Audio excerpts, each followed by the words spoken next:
കൂട്ടുകാരെ, ഇന്നത്തെ വീഡിയോയിൽ നമ്മൾ നോക്കാൻ പോകുന്നത് റെയിൽവേയിൽ ചീഫ് കൊമേഴ്ഷ്യൽ കം ടിക്കറ്റ് സൂപ്പർവൈസറായിട്ട്, അതായത് ലെവൽ 6 നമ്മുടെ സ്റ്റേഷൻ മാസ്റ്ററിൻ്റെയൊക്കെ അതേ ലെവലിലുള്ള ഈ ഒരു ജോലി ലഭിച്ച അല്ലെങ്കിൽ കരസ്ഥമാക്കിയ ഹരീഷ് എച്ച് എന്ന് പറയുന്ന കുട്ടിയുടെ ജേണിയാണ്. അപ്പോൾ ഒരു ആളും ഒരു പർട്ടിക്കുലർ സ്ഥലത്ത് നിന്ന് മാത്രമായിരിക്കത്തില്ല അവരുടെ പ്രിപ്പറേഷൻ അല്ലെങ്കിൽ അവരുടെ ഒരു ജോലി കിട്ടാൻ വേണ്ടിയുള്ള കാര്യങ്ങൾ കിട്ടിയത്. അപ്പോൾ അത് ആ ഒരു ജേണി അറിയുക എന്നുള്ളത് വളരെ ഇമ്പോർട്ടൻ്റ് ആണ്. അപ്പോൾ ആ ജേണി അറിയുമ്പോൾ നിങ്ങൾക്ക് അവർ വരുത്തിയിട്ടുള്ള മിസ്റ്റേക്കുകൾ ഏറ്റവും ഇമ്പോർട്ടൻ്റ് അതാണ്. അപ്പോൾ അവർ ആ ഒരു തുടക്ക സമയത്ത് എന്തൊക്കെ മിസ്റ്റേക്കുകൾ വരുത്തി, അല്ലെങ്കിൽ അത് ക്ലിയർ ചെയ്ത് അതെങ്ങനെ ക്ലാരിഫൈ ചെയ്തു, അത് ക്ലിയർ ചെയ്തിട്ട് എങ്ങനെയാണ് അവർ ആ ഒരു സക്സസ്സിലോട്ട് എത്തിയത് എന്നുള്ള കാര്യം അറിയുക എന്നുള്ളതാണ് ഓരോ സ്ട്രാറ്റജി വീഡിയോയുടെയും ഇമ്പോർട്ടൻസ്. അപ്പോൾ മലയാളത്തിലുള്ള വീഡിയോസ് കാണുന്ന സമയത്ത് നിങ്ങളത് കംപ്ലീറ്റ് ആയിട്ട് കാണണം. എങ്ങനെയാണ് പഠിച്ചത്, എന്താണ് ചെയ്തത്, അതിൽ എന്തൊക്കെ മാറ്റങ്ങൾ വരുത്തി. അപ്പോൾ ആ ഒരു കാര്യങ്ങളായിരിക്കും ഈ ഒരു വീഡിയോയിൽ പറയുന്നത്. അപ്പോൾ ഇത് മാഗ്നാമെൻറ്ററിൻ്റെ മാത്രം ഒരു റിസൾട്ടായിട്ട് ഒരിക്കലും പറയാൻ പറ്റത്തില്ല. അത് ഒരു സ്ഥലത്തുനിന്നും, അങ്ങനെ ഒറ്റ സ്ഥലത്തുനിന്ന് മാത്രമായിട്ടുള്ള കാര്യം നമുക്കില്ല. പക്ഷേ ഗൈഡൻസും കാര്യങ്ങളും ഒക്കെ നമുക്ക് റൈറ്റായിട്ട് എങ്ങനെ നമ്മളെ കൊണ്ടുപോകും എന്നുള്ള കാര്യം നിങ്ങൾക്ക് ഈ ഒരു വീഡിയോയിൽ നിന്ന് മനസ്സിലാവുന്നതായിരിക്കും. അപ്പോൾ നമുക്ക് ഹരീഷിൻ്റെ ജേണി എങ്ങനെയായിരുന്നു, ഹരീഷ് എങ്ങനെയാണ് ഈ ഒരു എക്സാം ക്ലിയർ ചെയ്യാൻ വേണ്ടി വർക്ക് ചെയ്തത് എന്നുള്ള കാര്യങ്ങൾ ഡീറ്റെയിൽ ആയിട്ട് ഹരീഷിൽ നിന്ന് തന്നെ അറിയാം. ഓക്കെ, വീഡിയോയിലോട്ട് കിടക്കാം. ഹായ്, ഹലോ ആൾ, എല്ലാവർക്കും എൻ്റെ നമസ്കാരം. എൻ്റെ പേര് ഹരീഷ് എച്ച് എന്നാണ്. ഇക്കഴിഞ്ഞ 2024 RRB NTPC ഗ്രാജുവേറ്റ് ലെവൽ എക്സാമിന് എനിക്ക് ചെന്നൈ സോണിൽ chief commercial cum ticket supervisor എന്ന് പറയുന്ന ഒരു പോസ്റ്റിലേക്ക് സെലക്ഷൻ ആയിട്ടുണ്ട്. ഈ ഒരു പോസ്റ്റിലേക്ക് എത്താൻ സഹായിച്ച എൻ്റെ സ്ട്രാറ്റജീസും എൻ്റെ പ്രിപ്പറേഷൻ ജേണിയും, അതിലുപരി ഈ ഒരു ജേണിയിൽ ഞാൻ വരുത്തിയ എൻ്റെ മിസ്റ്റേക്കുകളുമാണ് ഈ ഒരു വീഡിയോയിലൂടെ ഞാൻ പറയാൻ ആഗ്രഹിക്കുന്നത്. എൻ്റെ സ്ഥലം കൊല്ലം ജില്ലയിലെ കൊട്ടാരക്കരയ്ക്കടുത്തുള്ള മുട്ടറയാണ്. എൻ്റെ സ്കൂളിംഗ് ഒക്കെ ആണെങ്കിൽ 1ാം ക്ലാസ് മുതൽ 12ാം ക്ലാസ് വരെ ഞാൻ ഗവൺമെൻറ് സ്കൂൾ മുട്ടറയിലാണ് പഠിക്കുന്നത്. അങ്ങനെ ഇരിക്കെ ഞാൻ +1 വെച്ചിട്ട് ഒരു കരിയർ ഗൈഡൻസിൻ്റെ ക്ലാസ് ഞങ്ങളുടെ സ്കൂളിൽ അറേഞ്ച് ചെയ്തു. ആ സമയത്താണ് ഞാൻ ആദ്യമായി SSC CGL എന്ന് പറയുന്ന ഒരു എക്സാമിനെ പറ്റി ആ ക്ലാസ്സിലൂടെ അറിയാൻ ഇടയായത്. ഈ ഒരു എക്സാം വഴിയാണ് ഈ പറയുന്ന customs inspector, CBI, income tax inspector, GST inspector, ഇത്തരത്തിലുള്ള ഒരു പോസ്റ്റിലേക്ക് സെലക്ഷൻ കിട്ടുന്നത് ഈ എക്സാം എഴുതിയാലാണെന്ന് ഞാൻ അപ്പോഴാണ് അറിയുന്നത്. അപ്പം ഞാൻ അതിനെപ്പറ്റി തിരക്കി. അപ്പം തിരക്കിയപ്പം ഞാൻ അറിയാൻ കഴിഞ്ഞത് കൂടുതലും നമ്മുടെ ഇവിടെ നിന്നൊന്നും അധികം ആൾക്കാർ ഇത് ക്ലിയർ ആയിട്ടില്ല. കൂടുതൽ ഈ പറയുന്ന ഹിന്ദിക്കാരാണ് ക്ലിയർ ആയെന്നാണ് ഞാൻ +1 വെച്ച് തിരക്കിയപ്പം ഇതിനെപ്പറ്റി എനിക്ക് അറിയാൻ കഴിഞ്ഞത്. അപ്പം പിന്നീട് അതിനെപ്പറ്റി തിരക്കാൻ പോയില്ല. +2 കഴിഞ്ഞു. പിന്നീട് +2 കഴിഞ്ഞ് ഞാൻ ഇഷ്ടപ്പെട്ട സബ്ജക്റ്റ് ആയിട്ടുള്ള കെമിസ്ട്രിയിൽ 2020-23 ബാച്ചിൽ കൊട്ടാരക്കര സെൻറ്റ് ഗ്രിഗോറിയസ് കോളേജിൽ BSc കെമിസ്ട്രിക്ക് ജോയിൻ ചെയ്തു. അങ്ങനെ ഇരിക്കെ 2022 ഞാൻ സെക്കൻഡ് ഇയറിലൊക്കെ ആയ സമയത്താണ് എൻ്റെ കുറേ പരിചയത്തിലുള്ള ആൾക്കാർക്ക് CGL കിട്ടുന്നത്. പിന്നെ കുറേ യൂട്യൂബിലൊക്കെ വീഡിയോ കാണാൻ തുടങ്ങി. ഈ പറയുന്ന CGL കിട്ടിയ കുറേ ചേട്ടന്മാർ, കേരളത്തിലുള്ള ചേട്ടന്മാരുടെ വീഡിയോ കാണാനായി. പിന്നെ എൻ്റെ പരിചയത്തിലുള്ള 3-4 പേർക്ക് CGL കിട്ടി. കസ്റ്റംസ് ഇൻസ്പെക്ടർ കിട്ടി, പിന്നെ ഒരാൾക്ക് ഓഡിറ്റർ കിട്ടി. പിന്നെ ആദ്യമേ നമ്മുടെ മാഗ്നാമെൻറ്റർ സാറിന് DFSC IL കിട്ടി, പിന്നീട് സാറിന് നമ്മുടെ കസ്റ്റംസിൽ കിട്ടി. അപ്പോഴാണ് എനിക്ക് ഇതിനെപ്പറ്റി കുറച്ചുകൂടെ തിരക്കാനായിട്ടൊരു ക്യൂരിയോസിറ്റി തോന്നിയത്. അങ്ങനെ ഞാൻ എൻ്റെ പരിചയത്തിലുള്ള കുറച്ച് ആൾക്കാർക്കൊക്കെ തിരക്കി ഈ എക്സാം എങ്ങനെയാണെന്നും ഇതിൻ്റെ പാറ്റേൺ എങ്ങനെയാണെന്നും അതിനെപ്പറ്റി ജസ്റ്റ് പെരിഫറലായിട്ടൊന്നും മനസ്സിലാക്കി വെച്ചു. അപ്പോഴാണ് എനിക്ക് ഒരു മിത്ത് അറിയാൻ കഴിഞ്ഞത് ഈ എക്സാമിനെ പറ്റി. അതായത് ഞാൻ തിരക്കിയ പുള്ളി പറഞ്ഞതെന്ന് വെച്ച് കഴിഞ്ഞാൽ ഈ എക്സാമിൽ ഒരു 60% കൂടുതൽ ആൾക്കാർ ക്ലിയർ ചെയ്യുന്നത് ബിടെക്കുകാരാണ്. ബിടെക്കുകാരുടെ ഒരു കുത്തകയായിട്ടുള്ള ഒരു ഏരിയയാണ് ഈ പറയുന്ന SSC എന്നാണ് ഞാൻ അറിയാൻ കഴിഞ്ഞത്. അപ്പം ഞാൻ പേടിച്ചു പോയി. ഇതിപ്പം ഞാൻ BSc അല്ല, അപ്പം ഞാൻ ബിടെക്കുകാരനല്ല, അപ്പം എന്നെ കൊണ്ട് ഇത് പറ്റുമെന്ന് അറിയത്തില്ല. അപ്പം ഞാൻ ആ പ്ലാൻ അപ്പോഴേ ഡ്രോപ്പ് ചെയ്തു. പിന്നെ ഡിഗ്രി കണ്ടിന്യൂ ചെയ്തു. നമ്മൾ തേർഡ് ഇയർ കഴിഞ്ഞിട്ട് 2023 ഒരു മാർച്ച് സമയമായി. അപ്പോഴത്തേക്കും നമ്മൾ ഡിഗ്രി തീരാറായി. അപ്പോഴല്ലേ നമ്മൾ ചിന്തിക്കുന്നത് ഇനി എന്തിനു പോകണം. അതുവരെ ചിന്തിച്ചില്ല. അപ്പോഴാണ് ചിന്തിക്കുന്നത് ഇനി എന്തിനു പോകണം. അപ്പം എൻ്റെ മുമ്പിലുണ്ടായിരുന്ന 2 ഓപ്ഷനാണ്. ഒന്നെങ്കിൽ ഈ പറയുന്ന MSc B.Ed നെറ്റ് സെറ്റ് ഒക്കെ എടുത്തിട്ട് ഒരു ടീച്ചറായി പോവുക, അല്ലെങ്കിൽ ഈ പറയുന്ന JAM CUET എഴുതിയിട്ട് സെൻട്രൽ യൂണിവേഴ്സിറ്റികളിലോ NIT, അതേപോലെ ISER, അതേപോലെ തന്നെ IIT മുതലായിട്ടുള്ള ഇൻസ്റ്റിറ്റ്യൂഷനിലൊക്കെ MScയിൽ അഡ്മിഷൻ എടുത്തിട്ട് സയൻറ്റിഫിക് ഫീൽഡിലേക്ക് തിരിഞ്ഞു പോയി. SRO, റിസർച്ച് അസിസ്റ്റൻറ്റ്, പിന്നെ അങ്ങനെ പല പോസ്റ്റുകളൊക്കെ ഉണ്ട്. അപ്പോൾ അങ്ങനെ നമുക്ക് തിരിഞ്ഞു പോവുക. ഇത് രണ്ടുമായിരുന്നു എൻ്റെ മുമ്പിൽ ഉണ്ടായിരുന്ന ഓപ്ഷൻസ്. അപ്പോൾ ഈ ഒരു പാത്തിലൂടെ ഞാൻ പോയി കഴിഞ്ഞാൽ എനിക്ക് അറ്റ്ലീസ്റ്റ് കുറഞ്ഞതൊരു 4 to 5 വർഷമെങ്കിലും മിനിമം എനിക്ക് പഠിച്ചുകൊണ്ടിരിക്കണം. എന്നാൽ ഇത് പഠിച്ചു കഴിഞ്ഞിട്ടും ജോലി കിട്ടാൻ കുറച്ചും കൂടെ കാലതാമസം വരുമെന്ന് ഞാൻ അറിയാനിടയായത്. അപ്പോൾ അത്രയും നാൾ പഠിച്ച് പിന്നീടൊരു ജോലിയിൽ കയറാനുള്ള ഒരു സാമ്പത്തിക സ്ഥിതിയിലും അതേപോലെ തന്നെ മാനസികാവസ്ഥയിലും അല്ലായിരുന്നു ഞാൻ. അതുകൊണ്ട് തന്നെ എത്രയും പെട്ടെന്നൊരു സർക്കാർ ജോലി, അത് ഒരു കേന്ദ്ര ഗവൺമെൻറ് ജോലി എത്രയും പെട്ടെന്ന് മേടിക്കണം എന്നൊരു ചിന്തയോട് കൂടിയാണ് ഞാൻ SSCയിലേക്ക് തിരിയുന്നത്. അങ്ങനെ ഞാൻ 2023 മെയ് അവസാനം തിരുവനന്തപുരത്ത് ഒരു ഓഫ്ലൈൻ ഇൻസ്റ്റിറ്റ്യൂട്ടിൽ ചേരുകയുണ്ടായി, SSCക്ക് ചേരുകയുണ്ടായി. അപ്പം ഞാൻ MSc എടുക്കാതാണ് SSCയിലേക്ക് ഇറങ്ങിയത്. അപ്പം ഞാൻ ഫസ്റ്റ് മൈൻഡിൽ സെറ്റ് ചെയ്ത ഒന്നാമത്തെ എൻ്റെ മിസ്റ്റേക്കാണ്, ഞാൻ 2 വർഷം ടൈം ലിമിറ്റ് എനിക്ക് വെച്ചു. ഞാൻ എൻ്റെ മൈൻഡിൽ വെച്ച ഒരു കാര്യം എന്തെന്ന് വെച്ച് കഴിഞ്ഞാൽ 2 വർഷം ഞാൻ ഇതിനു വേണ്ടി ഡിവോട്ട് ചെയ്യും. ഈ 2 വർഷത്തിനുള്ളിൽ ഏതെങ്കിലും ഒരു ജോലി ഞാൻ മേടിച്ചിരിക്കണം എന്നാണ് ഞാൻ സെറ്റ് ചെയ്തത്. അല്ലാതെ എനിക്ക് ഇന്ന ജോലി മേടിക്കണം എന്നോ ഈ ഒരു ജോലി ഞാൻ ഈ എക്സാം ക്രാക്ക് ചെയ്തിരിക്കുമോ എന്നൊന്നും അല്ല ഞാൻ ഈ ചിന്തിച്ചത്. എനിക്ക് 2 വർഷം എന്ന ടൈം ലിമിറ്റിനാണ് ഞാൻ സ്ട്രെസ് കൊടുത്തത്. അതെന്നെ ഒരുപാട് നെഗറ്റീവായിട്ട് ബാധിച്ചിട്ടുണ്ട്. അങ്ങനെ ഞാൻ ഈ ഒരു മൈൻഡ് സെറ്റോട് കൂടി ഇൻസ്റ്റിറ്റ്യൂഷനിൽ പോയി. നമ്മൾ ആദ്യമായി വീട്ടിൽ നിന്ന് മാറിയിരിക്കുവാണ്. ഹോസ്റ്റലിലെ ഫുഡ് പിടിക്കുന്നില്ല, അതേപോലെ തന്നെ മറ്റു ഫിസിക്കൽ പ്രോബ്ലംസ്, അങ്ങനെ എപ്പോഴും എനിക്ക് പനിയാവാൻ തുടങ്ങി. അതേപോലെ തന്നെ പാരലായിട്ട് ഈ പറയുന്ന ഇൻസ്റ്റിറ്റ്യൂഷനിലെ ക്ലാസ് അറ്റൻഡ് ചെയ്യുന്നുണ്ട്. അങ്ങനെ ഇൻസ്റ്റിറ്റ്യൂഷനിൽ നിന്ന് എനിക്ക് GK അത്യാവശ്യം നല്ല രീതിയിൽ സെറ്റ് ആവാൻ തുടങ്ങി. പൊളിറ്റിയും അതേപോലെ തന്നെ ഏൻഷ്യൻ്റ് ഹിസ്റ്ററി, മോഡേൺ ഹിസ്റ്ററി, അങ്ങനെയുള്ള കുറേ സാധനങ്ങൾ ഇൻസ്റ്റിറ്റ്യൂഷനിൽ നിന്നൊക്കെ പഠിച്ച് അത്യാവശ്യം സെറ്റ് ആയിക്കൊണ്ടിരിക്കുന്നു. അതേപോലെ തന്നെ റീസണിങ് എല്ലാ ഇൻസ്റ്റിറ്റ്യൂഷനിൽ നിന്ന് പഠിച്ചു. പക്ഷേ എനിക്ക് ഈ പറയുന്ന പനി ആയതുകൊണ്ടും പല ഇഷ്യൂസ് ആയതുകൊണ്ടും എനിക്ക് ഈ മാത്സ് ക്ലാസ് മിസ്സാവാൻ തുടങ്ങി. ബാക്കി GK ഒക്കെ മിസ്സായി കഴിഞ്ഞാൽ നമുക്ക് നോട്ട് മേടിച്ചെടുത്ത് നമുക്ക് പഠിക്കാൻ പറ്റും. പക്ഷേ മാത്സിൻ്റെ ഒരു കാര്യം എന്ന് വെച്ച് കഴിഞ്ഞാൽ നമ്മളൊരു ബേസിക് നമ്മൾ മിസ്സായി പോയി കഴിഞ്ഞാൽ നമ്മളിനി എത്ര വലിയ ക്വസ്റ്റ്യൻസ് എഴുതി കാണിച്ച് സൊല്യൂഷനൊക്കെ ഇട്ട് കഴിഞ്ഞാൽ നമുക്ക് മനസ്സിലാവത്തില്ല. അതായത് ബേസിക്സ് കിട്ടിയില്ലെങ്കിൽ എത്ര അതിനകത്ത് പഠിച്ചെന്ന് പറഞ്ഞാലും കാര്യമില്ല. അങ്ങനെ എനിക്ക് കുറേ ക്ലാസ് ഇൻസ്റ്റിറ്റ്യൂഷനിൽ മാത്സിൻ്റെ മിസ്സായി. അപ്പോൾ അങ്ങനെ ആകെ പൊളിയാൻ തുടങ്ങി. മാത്സ് ഒന്നും കിട്ടുന്നില്ല, അങ്ങനെ ആകെ വിഷയമായി. അപ്പം ഇതുവരെ ഞാൻ പഠിച്ചു വന്ന രീതി എന്ന് വെച്ച് കഴിഞ്ഞാൽ സാധാ ഒരു സ്റ്റുഡൻറ്റ്, ടിപ്പിക്കൽ സ്റ്റുഡൻറ്റിനെ പോലെ തന്നെ എക്സാമിൻ്റെ 2 ആഴ്ച മുമ്പ് കുത്തിയിരുന്ന് പഠിക്കുക, അല്ലെങ്കിൽ ട്യൂഷന് പോയ നോട്ട് കാണും, അല്ലെങ്കിൽ ടീച്ചർമാർ തന്ന നോട്ട് കാണും. അത് എക്സാമിന് 1 ആഴ്ച മുമ്പ് കാണാപ്പാഠം പഠിച്ച് മാർക്ക് മേടിക്കുക എന്ന സാധാ ഒരു സ്റ്റുഡൻറ്റിനെ പോലെയാണ് ഞാനും പഠിച്ചിരുന്ന രീതി. പക്ഷേ ആ രീതി ഒരിക്കലും കോമ്പറ്റേറ്റീവ് ഫീൽഡിൽ വർക്ക് ആവില്ല എന്ന് മനസ്സിലായത് അപ്പോഴാണ്. ഞാൻ അത് ഈ ഒരു മെത്തേഡാണ് ഇവിടെ അപ്ലൈ ചെയ്യാൻ നോക്കിയത്. ഇൻസ്റ്റിറ്റ്യൂഷനിൽ പോകും, 2 ആഴ്ചത്തെ നോട്ട് ഇങ്ങനെ വെക്കും. ഞങ്ങളുടെ ഇൻസ്റ്റിറ്റ്യൂഷൻ 2 ആഴ്ച കൂടുമ്പോൾ സ്പീഡ് ടെസ്റ്റ് ഉണ്ട് എല്ലാ ശനിയാഴ്ചകളിലും. അപ്പോൾ എന്തോ ചെയ്യും, ആ ശനിയാഴ്ചയുടെ തലേ ദിവസം വെള്ളിയാഴ്ച ഞാൻ എന്തോ ചെയ്യും, ഈ നോട്ടെല്ലാം എടുത്ത് വെച്ച് കാണാപ്പാഠം പഠിക്കാൻ നോക്കും. അതായത് നമുക്കറിയാലോ, ഇപ്പം ക്രോസ് പ്രോഡക്റ്റ് മെത്തേഡ് ആണെങ്കിൽ ഇങ്ങനെ എഴുതണം, ഗ്യാപ്പ് എടുക്കണം, എഴുതുക. അലിഗേഷൻ ആകുമ്പോഴത്തേക്ക് 2 വരെ എഴുതണം, ഇതെടുക്കണം, ഗ്യാപ്പ് എടുക്കണം. ഇങ്ങനെ കാണാപ്പാഠം പഠിക്കാൻ തുടങ്ങി. അതായത് നമുക്ക് ബേസിക്സ് കിട്ടിയിട്ടില്ല, പല ദിവസങ്ങളിലും പോകാൻ പറ്റാത്തതുകൊണ്ട് നമുക്ക് ബേസിക്സ് കിട്ടിയിട്ടില്ല. അപ്പോൾ ഈ ക്ലാസ്സുകൾ മിസ്സാവാൻ തുടങ്ങി.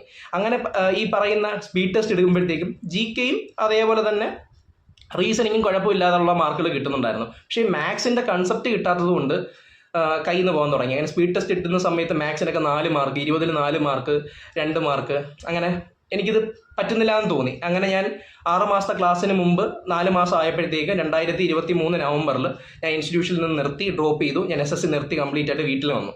അങ്ങനെ 2023 വീട്ടിൽ വന്നപ്പോഴത്തേക്കും നമ്മളെന്തായാലും തുടങ്ങി വെച്ച സാധനമല്ലേ, ഇത് നിർത്താൻ പറ്റില്ല എന്നൊരു ഐഡിയ തോന്നിയിട്ടാണ് ഞാൻ വീണ്ടും പ്രിപ്പറേഷൻ ചെയ്യാൻ തുടങ്ങുന്നത്. അവിടാണ് ഞാൻ രണ്ടാമത് ചെയ്ത ഒരു മിസ്റ്റേക്ക് വരുന്നത്. അപ്പം നമുക്കറിയില്ല, അതായത് നമ്മൾ ഈ ഒരു പുതിയ ഫീൽഡിലേക്ക് ഇറങ്ങുവാണ്. ഈ ഒരു ഫീൽഡിലേക്ക് ഇറങ്ങുമ്പോൾ നമുക്ക് എങ്ങനെ പഠിക്കണമെന്നറിയില്ല, ഏത് ഡയറക്ഷനിൽ പോകണമെന്ന് അറിയത്തില്ല, ഏതൊക്കെ സബ്ജക്റ്റിന് എത്ര സമയം ഇൻവെസ്റ്റ് ചെയ്യണമെന്ന് അറിയത്തില്ല, എങ്ങനെയാണ് ഫണ്ടമെന്റൽ സെറ്റ് ആക്കണമെന്നറിയില്ല. ഇങ്ങനെ ഒരു മെൻറ്ററിൻ്റെ സഹായം എനിക്ക് ഇല്ലായിരുന്നു. അതായത് എൻ്റെ ജേർണിയിൽ ഞാൻ ഉടനീളം ഫേസ് ചെയ്തൊരു കാര്യമാണ്, ഒരു ഗൈഡ്, എന്നെ ഒന്ന് ഗൈഡ് ചെയ്യാൻ, ഒരു റൈറ്റ് ഡയറക്ഷനിൽ ഗൈഡ് ചെയ്യാൻ ഒരാളില്ലായിരുന്നു. അതായത് നമ്മുടെ SSC ആയാലും RRB ആയാലും ഇത്തരത്തിലുള്ള കോമ്പറ്റേറ്റീവ് എക്സാംസിൻ്റെ ഒരു പ്രത്യേകത എന്ന് വെച്ചാൽ നമ്മൾ റൈറ്റ് ഡയറക്ഷനിൽ കൃത്യമായിട്ടുള്ള ഒരു പ്ലാനോടുകൂടി 1-2 വർഷം പഠിച്ചാൽ കിട്ടാവുന്നൊരു എക്സാമാണ്. പക്ഷെ അത് 2 വർഷം 3 വർഷം ആവുന്നതും 3 വർഷം 4 വർഷം ആവുന്നതും ഈവൻ അതിൽ കൂടുതൽ സമയം എടുക്കുന്നതും അത് കിട്ടാതാവുന്നതും നമ്മൾ ആ ഫണ്ടമെന്റൽസ് സെറ്റ് ആക്കാത്തത് കൊണ്ടും റൈറ്റ് ഡയറക്ഷനിൽ നമ്മളെ ഗൈഡ് ചെയ്യാനായിട്ട് ഒരാളില്ലാത്തതുമാണ് എനിക്ക് മനസ്സിലായ ഒരു മിസ്റ്റേക്ക്. അങ്ങനെ എനിക്ക് പറ്റിയ രണ്ടാമത്തെ മിസ്റ്റേക്കാണ്, ഗൈഡ് ചെയ്യാനായിട്ട് ആളില്ല. കാരണം ഞാൻ വീട്ടിൽ വന്ന് ഒറ്റയ്ക്കാണ് പഠിക്കുന്നത്. ഞാൻ അങ്ങനെ ടെലഗ്രാം ഗ്രൂപ്പുകളിൽ കയറിയിട്ട് എല്ലാവർക്കും അഡ്വൈസ് ചോദിക്കാൻ തുടങ്ങി. ചേട്ടാ, എനിക്ക് മാത്സ് സെറ്റ് ആവണില്ല, എങ്ങനെയാണ് പഠിക്കേണ്ടത്, ചേട്ടൻ ഒന്ന് പറഞ്ഞു തരാമോ? അപ്പം ചേട്ടൻ പറയും, എടാ മോനെ, രാകേഷ് യാദവ് എന്ന് പറഞ്ഞൊരു ബുക്കുണ്ട്, അത് അത്യാവശ്യം ടോപ്പേഴ്സ് എല്ലാം ഫോളോ ചെയ്യുന്ന ബുക്കാണ്, നീ അതൊന്ന് ഫോളോ ചെയ്താൽ നോക്കാൻ പറഞ്ഞു. ഓക്കെ, ഞാൻ ആ ചേട്ടൻ്റെ അഡ്വൈസ് അതേപോലെ സ്വീകരിച്ചു, ചെയ്ത് നോക്കാൻ തുടങ്ങി. അപ്പം ഞാൻ ഒരു ക്ലാസ്സും കണ്ടിട്ടില്ല, എനിക്കൊരു ബേസിക്സ് പോലും അറിയത്തില്ല. ഞാൻ രാകേഷ് യാദവിൻ്റെ ബുക്ക് എടുത്ത് ചെയ്യുമ്പോഴത്തേക്കും അത്യാവശ്യം എൻ്റെ ഇൻസ്റ്റിറ്റ്യൂഷനിൽ പഠിച്ച ട്രിക്കൊക്കെ വെച്ചിട്ട് ഞാൻ ഇങ്ങനെയൊക്കെ ചെയ്തൊക്കെ എടുത്ത് എനിക്ക് മനസ്സിലായി. അപ്പം ഞാൻ ചെയ്തെടുക്കാൻ തുടങ്ങുന്നു. പക്ഷേ അങ്ങോട്ട് പോകുമ്പോൾ ഹയർ കൺസെപ്റ്റ് ഒക്കെ വരുമ്പോൾ എനിക്ക് കിട്ടാൻ തുടങ്ങുന്നില്ല. അപ്പം നമുക്ക് ആകെ ഡൗൺ ആവും, ഡെസ്പ് ആവും. അങ്ങനെ രാകേഷ് യാദവ് മാറ്റി. പിന്നീട് വേറൊരു ചേട്ടൻ്റെ അടുത്ത് അതേപോലെ ചോദിച്ചു, ചേട്ടൻ എങ്ങനെ മാത്സ് പഠിക്കുന്നത് ഒന്ന് പറഞ്ഞു തരാമോ? അപ്പോൾ ആ ചേട്ടൻ വേറൊരു ഐഡിയ പറഞ്ഞു തരും. അതേപോലെ വേറൊരു ചേട്ടൻ വേറൊരു ഐഡിയ തരും. അങ്ങനെ ഈ എല്ലാ ചേട്ടന്മാരുടെ ഐഡിയ എടുത്ത് അവിയൽ പരുവത്തിലായ ഒരാളാണ് ഞാൻ. അങ്ങനെ 2023 ഡിസംബർ ആയപ്പോഴത്തേക്കും ഞാൻ പ്ലാൻ ചെയ്തു, എന്നെക്കൊണ്ട് ഈ പറ്റുന്ന പരിപാടിയല്ല SSC. അപ്പോൾ ഈ ഒരു പ്ലാൻ ഞാൻ ഡ്രോപ്പ് ചെയ്യണം. ഞാൻ SSC അങ്ങനെ ഡ്രോപ്പ് ചെയ്തു. കാരണം എന്നെക്കൊണ്ട് പറ്റില്ല. കാരണം മാത്സ് ഏറ്റവും ഇമ്പോർട്ടൻ്റ് ആയിട്ടുള്ളൊരു പില്ലറാണ് SSC CGL എന്ന് പറഞ്ഞ എക്സാമിനായാലും മറ്റു RRB ആയാലും ഏത് കോമ്പറ്റീവ് എക്സാമിനായാലും. എന്നെക്കൊണ്ടത് സോൾവ് ചെയ്യാൻ പറ്റുന്നില്ല. വിച്ച് മീൻസ് ഞാനിതിന് എന്നെ കഴിവില്ലാത്തവനാണ്. ആ ഒരു ചിന്തയോടുകൂടി ഞാൻ SSC കംപ്ലീറ്റ് ആയിട്ട് ഡ്രോപ്പ് ചെയ്തു. ഉള്ള ബുക്കൊക്കെ ആഗ്രഹക്കാർക്ക് കൊടുക്കാന്ന് പറഞ്ഞിരിക്കുന്ന സമയത്താണ് 2023 ഡിസംബറിൽ മാഗ്നാമെൻഡർ സാർ യൂട്യൂബിൽ ഒരു വീഡിയോ ചെയ്യുന്നത്. ആ വീഡിയോ അന്ന് ഞാൻ കണ്ടില്ലായിരുന്നു എങ്കിൽ, ആ വീഡിയോ അന്ന് സാറ് ചെയ്തില്ലായിരുന്നുവെങ്കിൽ ഞാൻ ഇന്ന് SSCയിൽ അല്ലെങ്കിൽ RRBയിൽ കണ്ടിന്യൂ ചെയ്യത്തില്ല. ഇപ്പം നിങ്ങളുടെ മുമ്പിൽ ഈ ഇരുന്ന് വീഡിയോ ചെയ്യത്തില്ല. എനിക്കൊരു ജോലി പോലും കിട്ടാതെ ഞാൻ അടുത്ത വർഷം ഒരു പക്ഷേ MSc എടുക്കുകയോ ഇല്ലെങ്കിൽ PSCയിലേക്ക് തിരികുകയോ ചെയ്യുണ്ടായിരുന്നു. അപ്പോൾ എൻ്റെ ലൈഫിൽ എനിക്ക് ഏറ്റവും വലിയ കടപ്പാട് പറയാനായിട്ടുള്ളത് മാഗ്നാമെൻഡർ സാറിനാണ്. എൻ്റെ ലൈഫിലെ ഏറ്റവും ഒരു ടേണിംഗ് പോയിന്റ് ആയിട്ട് വന്നൊരു വീഡിയോ ആണ് 2024 CGL സ്ട്രാറ്റജി വീഡിയോ. അങ്ങനെ ഞാൻ ആ വീഡിയോ കണ്ടു. സാറ് പറയുന്ന പോലെയൊക്കെ അതിനകത്ത് നമ്മളെക്കൊണ്ട് അടിക്കാൻ പറ്റും, പൂക്കാൻ പറ്റും, CGL ഒക്കെ അടിക്കാൻ പറ്റും എന്നുള്ളൊരു മൈൻഡ് സെറ്റോട് കൂടി ഞാൻ പഠിക്കാൻ തുടങ്ങി. അങ്ങനെ 2024 ജാനുവരിയിൽ ഞാൻ എൻ്റേതായ കുറച്ച് മെത്തേഡ്സിൽ സ്വന്തമായിട്ട് പ്രിപ്പറേഷൻ സ്റ്റാർട്ട് ചെയ്യാൻ തുടങ്ങി. അങ്ങനെ ഞാൻ 2024 ഈ പറയുന്ന മാത്സിന് വേണ്ടി ഗഗൻ പ്രതാപ് എന്ന് പറയുന്ന ഒരു സാറുണ്ട്, സാറിൻ്റെ ക്ലാസ് പർച്ചേസ് ചെയ്തു. അതേപോലെ തന്നെ എൻ്റെ പരിചയത്തിലുള്ള ഒരു ചേട്ടൻ IBACAO കിട്ടി. ഇപ്പോൾ പുള്ളിക്കാരൻ്റെ അടുത്ത് പറഞ്ഞു, എടാ പരമാർ എന്ന് പറയുന്നൊരു ഹിന്ദി ചാനലുണ്ട്, അപ്പോൾ അവർ ഒരു ബാച്ച് ഇറക്കുന്നുണ്ട്, പരമാർ 2.0 എന്ന് പറയുന്നത്. അപ്പോൾ നീ അത് പർച്ചേസ് ചെയ്തിട്ടൊന്ന് പഠിച്ചു നോക്കാൻ പറഞ്ഞു. അപ്പോൾ എൻ്റെ GK സെറ്റായി എന്നാണ് എൻ്റെ ഒരു ചിന്ത. ആകെ ഹിസ്റ്ററിയും പൊളിറ്റിയും കുറച്ച് പഠിച്ചിട്ടുള്ളൂ. ബട്ട് എൻ്റെ ചിന്ത അത് സെറ്റായി എന്നാണ്. പക്ഷേ പരമാർ എടുത്ത് പഠിച്ചിട്ടാണ് എനിക്ക് മനസ്സിലായത് GK ഇത്രയൊന്നുമല്ല, ഒരുപാട് വാസ്റ്റാണ്. അങ്ങനെ അതിനുശേഷം 2024 ജാനുവരി മുതൽ പരമാർ കാണുക, അതേപോലെ തന്നെ ഗഗൻ പ്രതാപിൻ്റെ ലൈവ് ക്ലാസ് ആണ് ഞാൻ പർച്ചേസ് ചെയ്തത്. അത് ഞാൻ ചെയ്ത അടുത്തൊരു മിസ്റ്റേക്കാണ് ലൈവ് ക്ലാസ്. ഈ ലൈവ് ക്ലാസ്സിൻ്റെ ഒരു പ്രോബ്ലം എന്താണെന്ന് വെച്ച് കഴിഞ്ഞാൽ ഓരോ വീഡിയോ വെച്ച് അപ്ലോഡ് ചെയ്യത്തുള്ളൂ. അപ്പം നമുക്ക് അത്രയും ഡിലേ എടുക്കും കണ്ടു തീർക്കാനായിട്ട്. അതായത് നിങ്ങളിപ്പോൾ ഒരു റെക്കോർഡഡ് ക്ലാസ് എടുത്തു കഴിഞ്ഞാൽ നിങ്ങളൊരു സ്റ്റുഡിയോസ് ആയിട്ടിരുന്ന് പഠിക്കുവാണെങ്കിൽ, അതായത് കറക്റ്റായിട്ട് റിവിഷനോട് കൂടി പ്രാക്ടീസോട് കൂടി നിങ്ങൾക്ക് മാത്സിൻ്റെ സിലബസ് ചേർക്കണമെങ്കിൽ ഒരു 6 to 7 മാസം, അതിലും കുറച്ച് മതി നല്ല രീതിയിൽ എഫേർട്ട് ഇട്ട് പഠിച്ചു കഴിഞ്ഞാൽ. പക്ഷേ ഈ പറയുന്ന ഓൺലൈൻ ക്ലാസ് ലൈവ് ബാച്ച് എടുത്തു കഴിഞ്ഞാൽ കുഴപ്പമെന്ന് വെച്ച് കഴിഞ്ഞാൽ അത്രയും ടൈം നമുക്ക് പുള്ളിക്കാരൻ അപ്ലോഡ് ചെയ്യുന്ന അനുസരിച്ച് ഏത് ചാപ്റ്ററാണോ എടുക്കുന്നത് അതനുസരിച്ച് നമുക്ക് പഠിക്കാൻ പറ്റത്തുള്ളൂ. അപ്പം എൻ്റെ ബാച്ച് 2024 തുടങ്ങിയ ഓൺലൈൻ ബാച്ചാണ്, ലൈവ് ബാച്ച്. അത് തീർക്കുന്നത് 2024 ഡിസംബർ ഒക്കെ ആയപ്പോൾ, അതായത് 2025 ആയപ്പോഴാണ്, 2024 മെയിൻസ് ആവാറായ സമയത്താണ് ഈ പറയുന്ന ബാച്ച് തീർക്കുന്നത്. അപ്പം അത്രയും സമയം എടുത്ത് എനിക്ക് ഈ പറയുന്ന സിലബസ് കവർ ചെയ്ത് തീർക്കാനായിട്ട്. അതാണ് ഒരുപക്ഷെ ലൈവ് അല്ല, ഈ പറയുന്ന റെക്കോർഡ് ക്ലാസ് ആയിരുന്നു എടുത്തതെങ്കിൽ എനിക്ക് അതിനു മുമ്പ് കണ്ടു തീർക്കാൻ പറ്റുമായിരുന്നു. അപ്പം അതുകൊണ്ട് അതാണ് അടുത്തൊരു മിസ്റ്റേക്ക്. പിന്നീട് അങ്ങനെ ഈ പറയുന്ന പരമാർ എടുത്ത് പഠിക്കാൻ തുടങ്ങി. പിന്നീട് അത് കഴിഞ്ഞിട്ട് ഗഗൻ പ്രതാപിൻ്റെ ഓൺലൈൻ ക്ലാസ് എടുത്തു. അത് കറക്റ്റായിട്ട് റെഗുലറായിട്ട് ഫോളോ ചെയ്യാൻ തുടങ്ങി. അങ്ങനെയാണ് എൻ്റെ മൈൻഡിൽ ഉണ്ടായിരുന്നൊരു കാര്യം 2 വർഷത്തിലുള്ള ജോലി മേടിക്കണം എന്നാണ്. അപ്പോൾ ആൾറെഡി ഒരു ഏകദേശം 3/4 വർഷമായി, അപ്പോഴും ജോലി ആയിട്ടില്ല, എവിടെ എത്തിയിട്ടില്ല. അപ്പം നമുക്ക് ടെൻഷൻ ആവാൻ തുടങ്ങും. നമ്മൾ ഈ പറയുന്ന പഠിക്കുന്നതിലും നമ്മൾ എവിടെ എത്തിയില്ല, ആ 1 വർഷമായി, ഒന്നും ആയിട്ടില്ല, ഇൻസ്റ്റിറ്റ്യൂഷനിൽ പോയി 4 മാസം പഠിച്ചവനാണ്, അങ്ങനെയൊക്കെ പഠിച്ചിട്ട് നമുക്ക് എവിടെ എത്തിയില്ല എന്നൊരു ചിന്ത നമുക്ക് വരാൻ തുടങ്ങും. അപ്പോൾ നമുക്ക് ടെൻഷനാവും. അപ്പോൾ ആ വരുന്ന MTS വരുവാണെങ്കിൽ MTSന് പഠിക്കാൻ നോക്കും, CHSൽ വരുമ്പോൾ CHSൽ പഠിക്കാൻ നോക്കും, അത് കഴിഞ്ഞിട്ട് CPO വരുമ്പോൾ CPOയ്ക്ക് പഠിക്കാൻ നോക്കും, GD വരുമ്പോൾ GDക്ക് പഠിക്കാൻ നോക്കും. ഇതാണ് ഞാൻ അടുത്ത വരുത്തിയ മിസ്റ്റേക്ക്. ഓരോ എക്സാം വരുമ്പോഴത്തേക്കും എൻ്റെ ഒരു ജേണി ഞാൻ ഡീവിയേറ്റ് ചെയ്തുകൊണ്ടിരുന്നു. അത് ഭയങ്കരമായിട്ട് ബാധിക്കും. അതായത് നമ്മളൊരു ഫണ്ടമെന്റൽസ് സെറ്റ് ചെയ്യുന്ന ടൈം ഒരുപാട് അത് എക്സ്റ്റെൻഡ് ചെയ്യും. അപ്പോൾ ഓരോ എക്സാം വരുമ്പോൾ അതിന് വേണ്ടി പഠിച്ചു കഴിഞ്ഞാൽ അങ്ങനെ കുറേ നാൾ അതിന് വേണ്ടി കളഞ്ഞു. അങ്ങനെ 2024 മാർച്ച് ആയപ്പോഴാണ് എനിക്ക് മനസ്സിലാവുന്നത്, ഇങ്ങനെ പോയി കഴിഞ്ഞാൽ ഒന്നും കിട്ടത്തില്ല, എവിടെ എത്താൻ പോകുന്നില്ല. അങ്ങനെ ഞാൻ എന്തോ ചെയ്തു, 2024 തീരുമാനിച്ചു, ഇനി 2 വർഷമായാലും 3 വർഷമായാലും എന്തോ ആയാലും CGL മേടിച്ചിട്ടേ പോകത്തുള്ളൂ എന്ന് പറയുന്നൊരു മൈൻഡ് സെറ്റിലേക്ക് ആ സമയത്തെത്തി. അങ്ങനെയാണ് ഞാൻ 2024 കൺസിസ്റ്റൻ്റ് ആയിട്ട് പഠിക്കാൻ സ്റ്റാർട്ട് ചെയ്യുന്നത്. എൻ്റെ ഒരു പ്രിപ്പറേഷൻ ജേണി ആണെങ്കിൽ ഞാൻ രാവിലെ എണ്ണീക്ക് 6 മണിക്ക് എഴുന്നേക്കും. 7 മണിയാകുമ്പോഴത്തേക്ക് ഞാൻ മാഗ്നാമെൻഡർ സാറ് പറഞ്ഞ കാൽക്കുലേഷൻ ചെയ്യും. കാൽക്കുലേഷൻ ചെയ്ത് കഴിഞ്ഞിട്ട് 100 വൊക്കാബ് നോക്കും. 100 വൊക്കാബ് ഈ പറയുന്ന ആദ്യമേ OWS ആണെങ്കിൽ അത് തീർക്കും. അതിനുശേഷം EDMയിൽ പോകും. EDM കഴിഞ്ഞിട്ട് ഈ പറയുന്ന സിനോണിംസിൽ പോകും. കോമൺ ലിസ്റ്റ് ഉണ്ടല്ലോ, സിനോണിംസിൻ്റെ ആനോണിംസിൻ്റെ, അത് പോകും. അത് കഴിഞ്ഞിട്ട് ഞാൻ 100 ക്വസ്റ്റ്യൻസ് ഡെയിലി മാത്സ് ചെയ്യും. ഒരു ദിവസം പോലും ഇടപെടാതെ ഞാൻ 100 ക്വസ്റ്റ്യൻസ് മാത്സ് ഡെയിലി ചെയ്യും. പിനാക്കിൾ എടുത്ത് വെക്കും, ഒരു പേന എടുത്തിട്ട് ഒരു ബുക്കിനകത്ത് പേപ്പറിനകത്ത് 1 മുതൽ 100 വരെ നമ്പർ ഇടും. ഞാൻ ആ ക്വസ്റ്റ്യൻസ് ചെയ്യാൻ തുടങ്ങും. ആദ്യമേക്ക് ഒന്നും ചെയ്യാൻ പറ്റത്തില്ല. ഒന്നും ചെയ്യാൻ പറ്റത്തില്ല. മിസലേനിയസ് ഒക്കെ 5 ക്വസ്റ്റ്യനൊക്കെ ചെയ്യാൻ വേണ്ടി തന്നെ വേണം അരമണിക്കൂർ. അത്രയും പാടായിരുന്നു. പക്ഷെ ഗ്രാജുവലി അത് പിന്നീട് എന്തോ ചെയ്ത് ടൈം കുറയാൻ തുടങ്ങി. അങ്ങനെ ഞാൻ അതാണ് പിന്നീട് ചെയ്തിരുന്നത്. ഒരു 100 ക്വസ്റ്റ്യൻസ് ഡെയിലി, ഒരു ദിവസം പോലും മുടങ്ങാതെ ഞാൻ 100 ക്വസ്റ്റ്യൻസ് ഏകദേശം 6 മാസത്തോളം മാത്സ് ചെയ്യുമായിരുന്നു. മാത്സ് ചെയ്യും. പിന്നീട് അതിനുശേഷം ഈ പറയുന്നത് തീരുമ്പോഴത്തേക്ക് ഏകദേശം 4 മണിയാവും. പിന്നെ അതിനുശേഷം ഈ പറയുന്ന കുളിച്ചിട്ടൊക്കെ വന്നിട്ട് ഈ പറയുന്ന പരമാറിൻ്റെ സാറിൻ്റെ ക്ലാസ് കാണും. എന്നിട്ട് അത് പഠിക്കും. എന്നിട്ട് രാത്രി ഇരുന്ന് ഒരു ഏകദേശം 12:30 1 മണി വരെ ഗഗൻ പ്രതാപിൻ്റെ 2 വീഡിയോ കാണും. എന്നിട്ട് അത് പിറ്റേ ദിവസം രാവിലെ ജസ്റ്റ് ഒന്ന് എണ്ണീച്ച് കാൽക്കുലേഷൻ ചെയ്യുന്നതിന് മുമ്പ് ജസ്റ്റ് ഒന്ന് നോക്കും. ഇതായിരുന്നു എൻ്റെ ഒരു 6 മാസത്തെ ഒരു ജേണി. അങ്ങനെ പ്രിപ്പറേഷൻ കണ്ടിന്യൂ ചെയ്യുകയാണ്. ആ സമയത്താണ് 2024 CGL വരുന്നത്. എൻ്റെ ആദ്യത്തെ CGL-ആണ്. 2024 സെപ്റ്റംബർ 16 എൻ്റെ ഷിഫ്റ്റ്.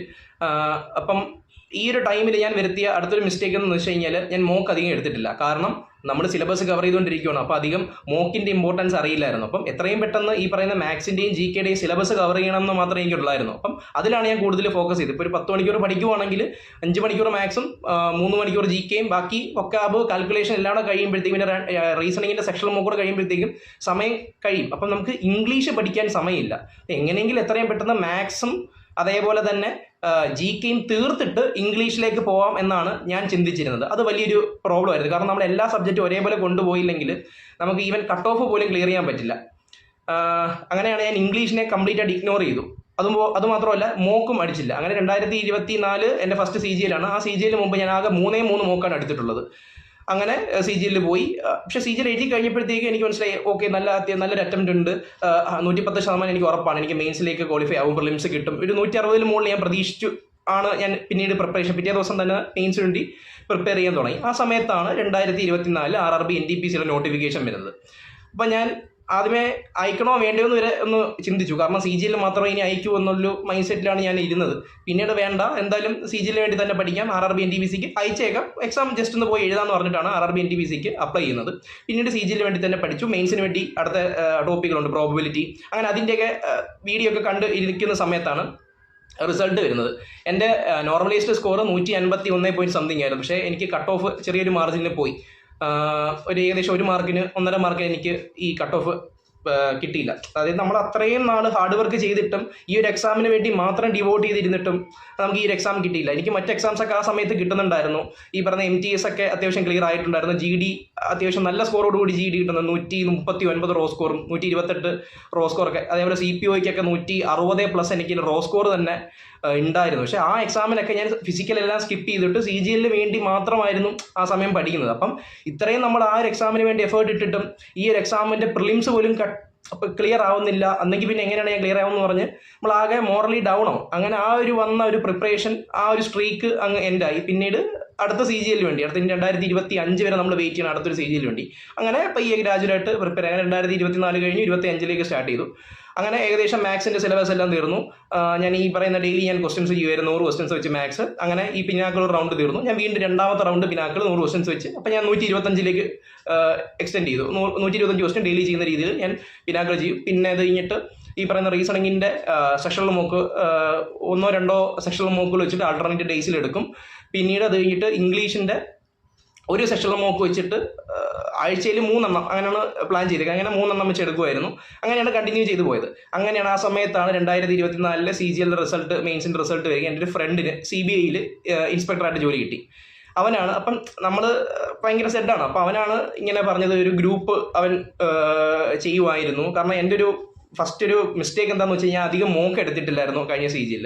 അപ്പം അവൻ പറഞ്ഞേട്ടാ ഞാൻ മോക്കിലൂടെയാണ് പഠിച്ചത്, അപ്പം ഞാനൊരു ഗ്രൂപ്പ് ഉണ്ടാക്കി തരാം, നിങ്ങൾ കുറച്ച് പിയർ ഗ്രൂപ്പ് അതിനകത്തോട്ട് സെറ്റായിട്ട് നിങ്ങൾ മോക്ക് അടിച്ചോളൂ. അങ്ങനെയാണ് അവനൊരു ഗ്രൂപ്പ് ഉണ്ടാക്കി തന്നു. അത് അവിടെ നിന്നാണ് എനിക്ക് നല്ലൊരു പിയർ ഗ്രൂപ്പിനെ കിട്ടുന്നതും നല്ലൊരു കോമ്പറ്റീഷൻ. അതായത് ഒറ്റയ്ക്കിരുന്നാണ് ഞാൻ ഇതുവരെ പഠിച്ചുകൊണ്ടിരുന്നത്. അപ്പോൾ എനിക്ക് ആരുമായിട്ടൊരു കണക്ഷൻ ഇല്ല. ഇത്രയും സ്കോർ അടിച്ചാൽ മതിയോ, ഇത്രയും സ്കോർ അടിക്കണം, എങ്ങനെ മാത്രം പഠിക്കണം, എത്രമാത്രം കോമ്പറ്റീഷൻ ഉണ്ടെന്ന് നമ്മൾ വീട്ടിലിരുന്ന് ഒറ്റയ്ക്ക് പഠിക്കുമ്പോൾ നമുക്ക് അറിയത്തില്ല. ഒരുപക്ഷെ നമ്മൾ ഓഫ്ലൈൻ ഇൻസ്റ്റിറ്റ്യൂട്ടിൽ പോകുമ്പം ഒരു ടെസ്റ്റൊക്കെ നടക്കുമ്പോൾ ഒത്തിരിയും പേരുമായിട്ടുള്ള മാർക്കുമായിട്ട് കമ്പയർ ചെയ്യുമ്പോഴത്തേക്കും ഇല്ലെങ്കിൽ മറ്റുള്ളവർക്കൊക്കെ ചോദിക്കുമ്പോൾ ഈ എക്സാമിൻ്റെ ഒരു കോമ്പറ്റീഷൻ നമ്മൾ അറിയാൻ പറ്റും. ബട്ട് നമ്മൾ വീട്ടിലിരുന്ന് പഠിക്കുമ്പോൾ നമ്മൾ ഐസോലേറ്റഡ് ആയിട്ടുള്ള എൻവയോൺമെന്റിൽ ഒറ്റയ്ക്കിരുന്ന് പഠിക്കുകയാണ്. അപ്പം നമുക്ക് ഈ എക്സാമിന്റെ കോമ്പറ്റീഷനോ മറ്റും നമുക്ക് അറിയില്ല. അങ്ങനെയാണ് ഈ പറയുന്ന CGL മെയിൻസ് കഴിഞ്ഞിട്ട് എൻ്റെ ഒരു കൂട്ടുകാർ ഇതേപോലെ ഒരു ഗ്രൂപ്പ് ഉണ്ടാക്കി തന്നത്.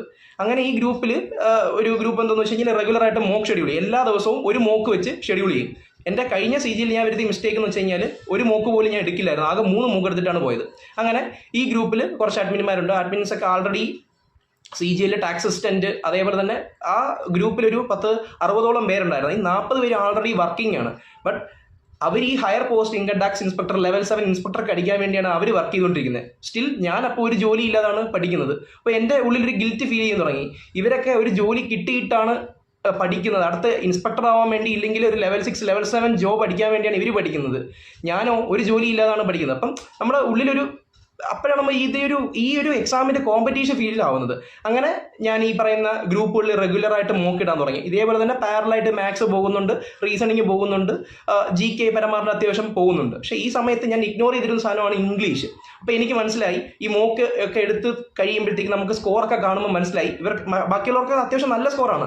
ഏത് മോക്ക് എടുത്താലും അവർക്കൊക്കെ 99% 90+% കിട്ടുന്നത്.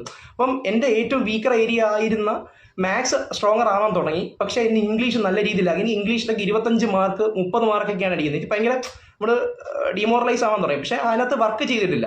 അങ്ങനെ ഞാനൊരു 2025 അമൻ വസിഷ്ഠൻ എന്ന് പറയുന്നൊരു സാറിൻ്റെ ക്ലാസ് എടുത്തു. അങ്ങനെ ആ സാറിൻ്റെ ഇംഗ്ലീഷ് ഫോളോ ചെയ്യുകയുണ്ടായി. പക്ഷെ എനിക്ക് കുറച്ച് കഴിഞ്ഞപ്പോഴത്തേക്ക് അത് സെറ്റാവാതെ ഞാൻ അങ്ങനെ നിർത്തി.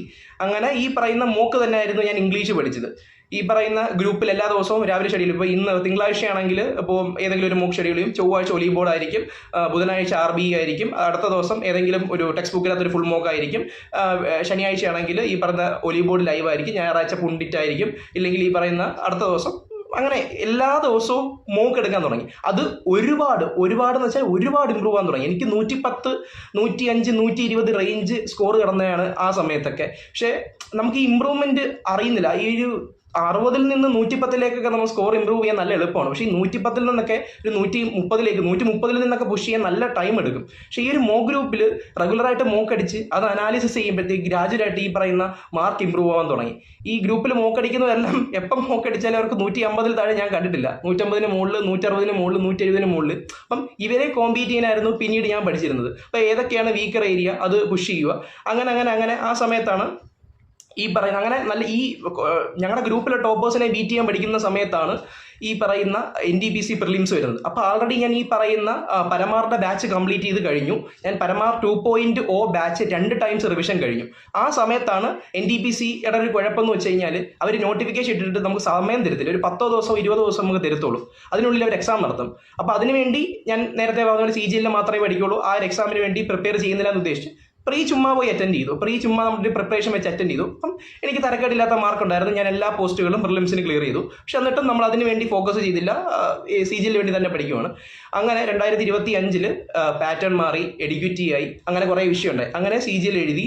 CGL എനിക്ക് കിട്ടിയ സ്കോർ 130.5 മാർക്കായിരുന്നു എനിക്ക് റോ സ്കോർ വന്നത്. അപ്പം നമ്മളാകെ പൊളിഞ്ഞു. കാരണം കിട്ടില്ല, മനസ്സിലായി, ഏകദേശം തന്നെ കിട്ടില്ല എന്ന് മനസ്സിലായി. അപ്പം ഇനി എന്ത് ചെയ്യും? 2 വർഷം തീർന്നു. ഞാൻ ഇറങ്ങിയിട്ട് 2 വർഷമായി, ഇതുവരെ എനിക്ക് ജോലി കിട്ടിയില്ല. ഇനി എന്നെ കൊണ്ട് ഇനി വീട്ടിൽ ഇത് ഒരു ജോലി ആയില്ല എന്ന് പറഞ്ഞാൽ ഇനി എനിക്ക് ടൈം സ്പെൻഡ് ചെയ്യാൻ പറ്റില്ല എന്ന് പറഞ്ഞിരുന്ന സമയത്താണ് RRB NTPC ലിസ്റ്റ് ഇടുന്നത്. മെയിൻസ് കിട്ടി. മെയിൻസിൽ ലിസ്റ്റ് ഇടുന്നത് സെപ്റ്റംബർ, എനിക്ക് തോന്നുന്നു സെപ്റ്റംബർ 19-ാം തീയതിയാണെന്ന് തോന്നുന്നു.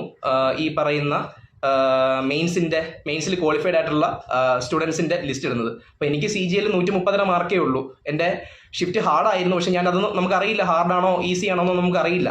അങ്ങനെ ആകെ നമുക്ക് എന്തെങ്കിലും എവിടെ എത്തിയില്ല, ഒരു ജോലി മേടിക്കണം.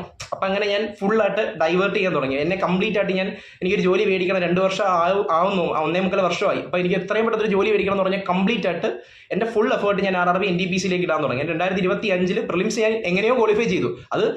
അതിനു വേണ്ടി പഠിച്ചിട്ടല്ല, ഞാൻ CGLന് വേണ്ടി മാത്രം പഠിച്ചിട്ടാണ് എനിക്ക് ഈ പറയുന്ന NTPC പ്രിലിംസ് ക്വാളിഫൈ ചെയ്യാൻ പറ്റിയത്. അങ്ങനെ ഞാൻ 2025 സെപ്റ്റംബർ ആയപ്പോഴത്തേക്ക് നോട്ടിഫിക്കേഷൻ വന്നിട്ട് 24 ദിവസമാണ് എനിക്ക് ഈ പറയുന്ന NTPC മെയിൻസിന് വേണ്ടി കിട്ടുന്നത്. സോ ഈ റിമൈനിങ് 24 ദിവസം ഞാൻ എങ്ങനെയാണ് പഠിച്ചതെന്നാണ് പറയുന്നത്. ഈ 24 ദിവസത്തെ പ്രിപ്പറേഷനാണ് എന്നെ ഈ ഒരു ജോലിയിൽ എത്തിച്ചത്. ഈ ഒരു കാര്യം, ഈ ഒരു സ്ട്രാറ്റജി ചിലപ്പോൾ എല്ലാവർക്കും അപ്ലൈ ചെയ്യാൻ പറ്റത്തില്ല. ഇത് ഞാൻ അപ്ലൈ ചെയ്ത എൻ്റെ സ്ട്രാറ്റജിയാണ്. ഞാൻ ചെയ്തത് എന്താണെന്ന് വെച്ച് കഴിഞ്ഞാൽ കുറച്ച് ദിവസമേ ഉള്ളൂ, ആകെ ഒരു മാസത്തിൽ താഴെ ടൈമേ ഉള്ളൂ. എനിക്ക് എന്തായാലും ഈ ഷുവർ 100% ഈ ഒരു എക്സാം ക്ലിയർ ചെയ്യണം. അല്ലാതെ ഇത് ജസ്റ്റ് ക്വാളിഫൈ ആയാൽ പോരാ, നമുക്ക് 100% ഈ ഒരു ഷുവറായിട്ട് ഈ എക്സാം ക്ലിയർ ചെയ്യണം. അപ്പോൾ നോർമൽ ഒരു മീഡിയോക്കർ സ്റ്റുഡൻ്റ് ആയിട്ട് കാര്യമില്ല, നമുക്ക് അത്യാവശ്യം നല്ല ഒരു ആവറേജിൽ മുകളിൽ നല്ല മാർക്ക് മേടിക്കണം എന്നുണ്ടെങ്കിൽ നമ്മൾ GK നല്ല രീതിയിൽ പുഷ് ചെയ്തേ പറ്റത്തുള്ളൂ. സോ ഞാൻ ഈ ഒരു ടൈമിൽ ഞാൻ ചെയ്തത് ഞാൻ ബാക്കി ഈ പറയുന്ന GK മാത്രമാണ് ഞാൻ പഠിച്ചത്. ഞാൻ മാത്സും അതേപോലെ റീസണിങ് കംപ്ലീറ്റ് ആയിട്ട് ഇഗ്നോർ ചെയ്തിട്ടാണ് ഈ ഒരു ടൈം വരുന്നത്. കാരണം മാത്സും റീസണിങ് എൻ്റെ സ്ട്രോങ് ഏരിയ ആണ്. സോ ആ ഏരിയയിൽ നിന്ന് ഒരു ക്വസ്റ്റ്യൻ പോലും പോയില്ല എന്നുള്ളൊരു ഷുവറൻസ് എനിക്കുണ്ട്. അതുകൊണ്ട് ഞാനത് ആ 2 സബ്ജക്റ്റ് കംപ്ലീറ്റ് ആയിട്ട് സ്കിപ്പ് ചെയ്തു. കാരണം എനിക്ക് ആ ഏരിയയിൽ 70 എനിക്ക് ഒപ്പിക്കാൻ പറ്റും. സോ ഞാൻ ഈ പറയുന്ന ബാക്കി ടൈമിൽ കംപ്ലീറ്റ് ആയിട്ട് ഡിവോട്ട് ചെയ്തത് GK ഞാൻ GK പഠിച്ച എങ്ങനെയാണെന്ന് വെച്ച് കഴിഞ്ഞാൽ ഞാൻ ആൾറെഡി പറഞ്ഞു കഴിഞ്ഞു. ഞാൻ പർമാ സാറിൻ്റെ ക്ലാസ് 2 ടൈംസ് റിവിഷൻ കഴിഞ്ഞു. സോ എനിക്കൊരു ഓപ്ഷൻ കണ്ടു കഴിഞ്ഞാൽ ആ ഏരിയയിൽ നിന്ന് ചോദിച്ചിട്ടുള്ള ക്വസ്റ്റ്യൻസ് ഉണ്ടെങ്കിൽ എനിക്ക് അറ്റൻഡ് ചെയ്യാൻ അറിയാം. സോ വീണ്ടും റിവൈസ് ചെയ്തുകൊണ്ടിരിക്കുന്നതിൽ അർത്ഥമില്ലെന്ന് എനിക്ക് തോന്നി. അതേപോലെ തന്നെ ഈ പർമാ സാറിൻ്റെ ക്ലാസ് ആയിരിക്കും ഈ പറയുന്ന ഇന്ത്യയിൽ ഒട്ടുമിക്ക എല്ലാവരും പഠിച്ചിരിക്കുന്നത്. അപ്പം അതിൽ നിന്നൊരു ക്വസ്റ്റ്യൻസ് ചോദിച്ചു കഴിഞ്ഞാൽ എല്ലാവരും എഴുതും. പക്ഷേ അതിൽ നിന്നൊരു ക്വസ്റ്റ്യൻസ് നമ്മൾ എഴുതാതിരുന്ന് കഴിഞ്ഞാൽ നമ്മൾ ആവറേജ് സ്റ്റുഡൻറ്റിൽ താഴെ പോകും. അതൊരിക്കലും ചെയ്യാൻ പാടില്ല. അത് കൂടാതെ ആവറേജ് സ്റ്റുഡൻസിൽ കിട്ടുന്നതിനേക്കാട്ട് ഒരു 3-4 മാർക്ക് അധികം മേടിച്ചു കഴിഞ്ഞാൽ അവിടെ നമുക്ക് സെലക്ഷൻ ആവും. സോ അതിനെന്ത് ചെയ്യുമെന്നാണ് ഞാൻ പിന്നീട് ചിന്തിച്ചത്. സോ എനിക്ക് ചിന്തിച്ചിട്ട് വേറെ ഐഡിയ ഒന്നും കിട്ടിയില്ല. അപ്പം എനിക്ക് പിന്നീട് മൈൻഡിൽ വന്നൊരു ഐഡിയ എന്താണെന്ന് വെച്ച് കഴിഞ്ഞാൽ ഈ പറയുന്ന ഏതൊരു എക്സാംസ് എടുത്തു കഴിഞ്ഞാലും അത്യാവശ്യം ഏതൊരു കോമ്പറ്റീറ്റീവ് എക്സാം എടുത്തു കഴിഞ്ഞാലും അതിൽ ഈ ക്വസ്റ്റ്യൻസ് റിപ്പീറ്റ് ചെയ്തതായിട്ട് കണ്ടിട്ടുണ്ട്. ഈ CGL ആയാലും ഇപ്പം CHSL ചോദിച്ച അതേ ഷിഫ്റ്റിൽ ചോദിച്ചപ്പോൾ ആദ്യത്തെ ഷിഫ്റ്റിൽ ചോദിച്ചത് ഒരു ഏരിയയിൽ നിന്നാണെങ്കിൽ അതേ ഏരിയയിൽ നിന്ന് തന്നെ മറ്റൊരു ക്വസ്റ്റ്യൻസ് ഈ പറയുന്ന CHSL ലാസ്റ്റ് ഷിഫ്റ്റിലും കാണും. CGL ആയാലും ഇപ്പം ഫോക്ക് മ്യൂസിക് ആണെങ്കിൽ ആദ്യത്തെ ഷിഫ്റ്റിൽ ചോദിച്ചിട്ടുണ്ടെങ്കിൽ അതേ ഫോക്ക് മ്യൂസിക്കിന്റെ തന്നെ ടോപ്പിക്ക് ഒരു വേറെ ഏരിയ ഭാരത് രത്ന ചോദിച്ചിട്ടുണ്ടെങ്കിൽ ഇന്ന വർഷം ഇന്ന ആൾക്ക് ആണ് ഭാരത് രത്ന കിട്ടിയതെന്ന് ചോദിച്ചിട്ടുണ്ടെങ്കിൽ അത് അടുത്ത ചോദിക്കുന്ന ക്വസ്റ്റ്യൻസ് ചോദിക്കുന്നത് ഏത് വർഷം എന്നായിരിക്കും. അടുത്ത ചോദിക്കുന്ന ഇയാളുടെ കൂടെ കിട്ടിയത് മറ്റൊരാൾക്കാരെന്നായിരിക്കും ചോദിക്കും. ഇങ്ങനെ ഒരു കോമൺ പൂളിൽ നിന്ന് ഡിഫറൻറ്റ് ക്വസ്റ്റ്യൻസ് മേക്ക് ചെയ്യാറാണ് കോമ്പറ്റേറ്റീവ് എക്സാംസിൽ ജനറലി ഒരു പതിവ്. യൂഷ്വലി അല്ല, ഒരു ജനറലി അങ്ങനെയാണ് ഉള്ളത്. അപ്പം ഞാൻ വിചാരിച്ചു ഈ പറയുന്ന റെയിൽവേയുടെ ക്വസ്റ്റ്യൻസിനകത്ത് കമാൻഡ് ഉണ്ടാക്കി കഴിഞ്ഞാൽ കുറച്ച് ക്വസ്റ്റ്യൻസ് എനിക്ക് കിട്ടാം. അങ്ങനെ ആണ് ഞാൻ ഈ പറയുന്ന ടെലഗ്രാമിൽ നിന്ന് ഗഗൻ പ്രതാപിൻ്റെ ഒരു ചാനലുണ്ട്, മാത്സ് ബൈ ഗഗൻ പ്രതാപ് എന്ന് പറയുന്ന ആ ചാനലിൽ നിന്ന് ഞാൻ ഈ പറയുന്ന 2023-24 വർഷങ്ങളിൽ നടന്ന എല്ലാ റെയിൽവേയുടെ എക്സാംസിൻ്റെ GK പേപ്പർ ഡൗൺലോഡ് ചെയ്യാൻ തുടങ്ങി. ഈ പറയുന്ന RPF SI, RPF കോൺസ്റ്റബിൾ, അതേപോലെ തന്നെ RRB JE പിന്നെ അത് കഴിഞ്ഞിട്ട് ഞാൻ സെപ്പറേറ്റ് സയൻസ് ഒന്നും പഠിച്ചിട്ടില്ല. ഞാൻ സയൻസ് ബാക്ക്ഗ്രൗണ്ട് ആണ്. അപ്പം ഒരുവിധം ക്വസ്റ്റ്യൻസ് വന്നാൽ എനിക്ക് അറ്റംപ്റ്റ് ചെയ്യാൻ പറ്റുമെന്ന് എനിക്കറിയാം. പിന്നെ ഇച്ചിരി ലെവൽ കൂടി ചോദിച്ചു കഴിഞ്ഞാൽ അത് എക്സ്ട്രാ ഇനി ഡീപ്പായിട്ട് പഠിക്കാൻ നിൽക്കേണ്ട, PYക്കിലൂടെ പഠിക്കാമെന്ന് വിചാരിച്ചിട്ടാണ് ഈ പറയുന്നതിൻ്റെയൊക്കെ സയൻസിൻ്റെ ക്വസ്റ്റ്യൻസ് എടുത്ത് വെച്ച് പഠിക്കുന്നത്. അങ്ങനെ അതേപോലെ തന്നെ ഈ RRB JEയുടെയും പിന്നെ ഈ 2024 നടന്ന NTPCയുടെ പ്രിലിംസിൻ്റെ എല്ലാ ഷിഫ്റ്റിൻ്റെയും 10-40ഓളം ഷിഫ്റ്റ് ഉണ്ട്. എല്ലാ ഷിഫ്റ്റിൻ്റെയും അതേപോലെ അണ്ടർ ഗ്രാജുവേറ്റിൻ്റെ എല്ലാ ഷിഫ്റ്റിൻ്റെയും ക്വസ്റ്റ്യൻ്റെ ഒരു PDF ഞാൻ ഹാർഡ് കോപ്പി എടുത്ത് വെച്ചിട്ട് എല്ലാ ദിവസവും 100-150 ക്വസ്റ്റ്യൻസ് വെച്ച് പഠിക്കാൻ തുടങ്ങി. അതായത് ഇത് എത്രമാത്രം എഫക്റ്റീവ് ആണെന്ന് ചോദിച്ചു കഴിഞ്ഞാൽ എനിക്ക് അറിയില്ല. ബട്ട് ഇത് എനിക്ക് ഒരുപാട് ഹെൽപ്ഫുൾ ആയി. അതായത് നോർമലി ഒരു സ്റ്റുഡൻറ്റ് ചോദിച്ചു കഴിഞ്ഞാൽ അറിയാൻ പറ്റും ഈ ക്വസ്റ്റ്യൻ എല്ലാവരും ചെയ്യും, അങ്ങനെയുള്ള ഒരു നമ്മൾ ആവറേജിൽ നിൽക്കത്തേ ഉള്ളൂ. ബട്ട് ചില ക്വസ്റ്റ്യൻസ് ഉണ്ട്, അത് ചില മഗപ്പ് ചെയ്യേണ്ട സാധനങ്ങളുണ്ട്. ഇപ്പം ചിലപ്പോൾ എനിക്കൊരു ക്വസ്റ്റ്യൻ താരാപൂർ കമ്മിറ്റിയുടെ എനിക്ക് അറിയില്ല എന്താണെന്ന് പോലും എനിക്ക് അറിയില്ല. പക്ഷേ അതിൻ്റെ ഏതൊരു വർഷമാണ് അതിനെന്താണ് റെക്കമെൻഡ് ചെയ്യുന്ന ഒരു ക്വസ്റ്റ്യൻ ഞാൻ കണ്ടിട്ടുണ്ടായിരുന്നു.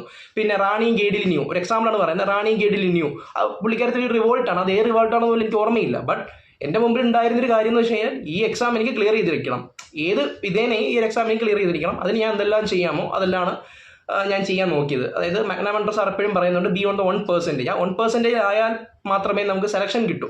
സോ അതിനെന്ത് വേണ്ടി ചെയ്യാമെന്നാണ് ഞാൻ നോക്കിയത്. അപ്പം ഞാനിങ്ങനെ ഈ പറയുന്ന 10,000-ഓളം ക്വസ്റ്റ്യൻസ് ഉണ്ട് ഈ പറയുന്ന റെയിൽവേയുടെ പ്രീവിയസ് ഇയറിൽ നടന്നിട്ടുള്ള, അത് 2019 ഈ റീസെൻറ്റ് വർഷങ്ങളിൽ നടന്നിട്ടുള്ള എല്ലാ ക്വസ്റ്റ്യൻ പേപ്പറും ഞാൻ കളക്ട് ചെയ്തു. എന്നിട്ട് അതിൻ്റെ ഹാർഡ് കോപ്പി എടുത്തിട്ട് എല്ലാ ദിവസവും 100-150 ക്വസ്റ്റ്യൻസ് വെച്ചിട്ട് സ്കിം ചെയ്ത് വിടാൻ തുടങ്ങി. ഇപ്പം ഹാർഡ്നെസ് ലെവലിലാണ് ആ ഓർഡർ അറേഞ്ച് ചെയ്തിരിക്കുന്നത്. അപ്പോൾ ലാസ്റ്റിൽ വരുന്ന 100 ക്വസ്റ്റ്യനൊക്കെ നമുക്ക് 10 മിനിറ്റ് ചെയ്യാൻ പറ്റും, എല്ലാം അറിയാവുന്നതായിരിക്കും. പക്ഷേ ആദ്യമേ വരുന്ന ഒരു 100-150 ക്വസ്റ്റ്യൻസ് 200 ക്വസ്റ്റ്യൻസ് നല്ല ടഫായിരിക്കും. അത് നമ്മൾ ഇതുവരെ കണ്ടിട്ടില്ലാത്ത പുതിയ ഏരിയയിൽ നിന്നായിരിക്കും.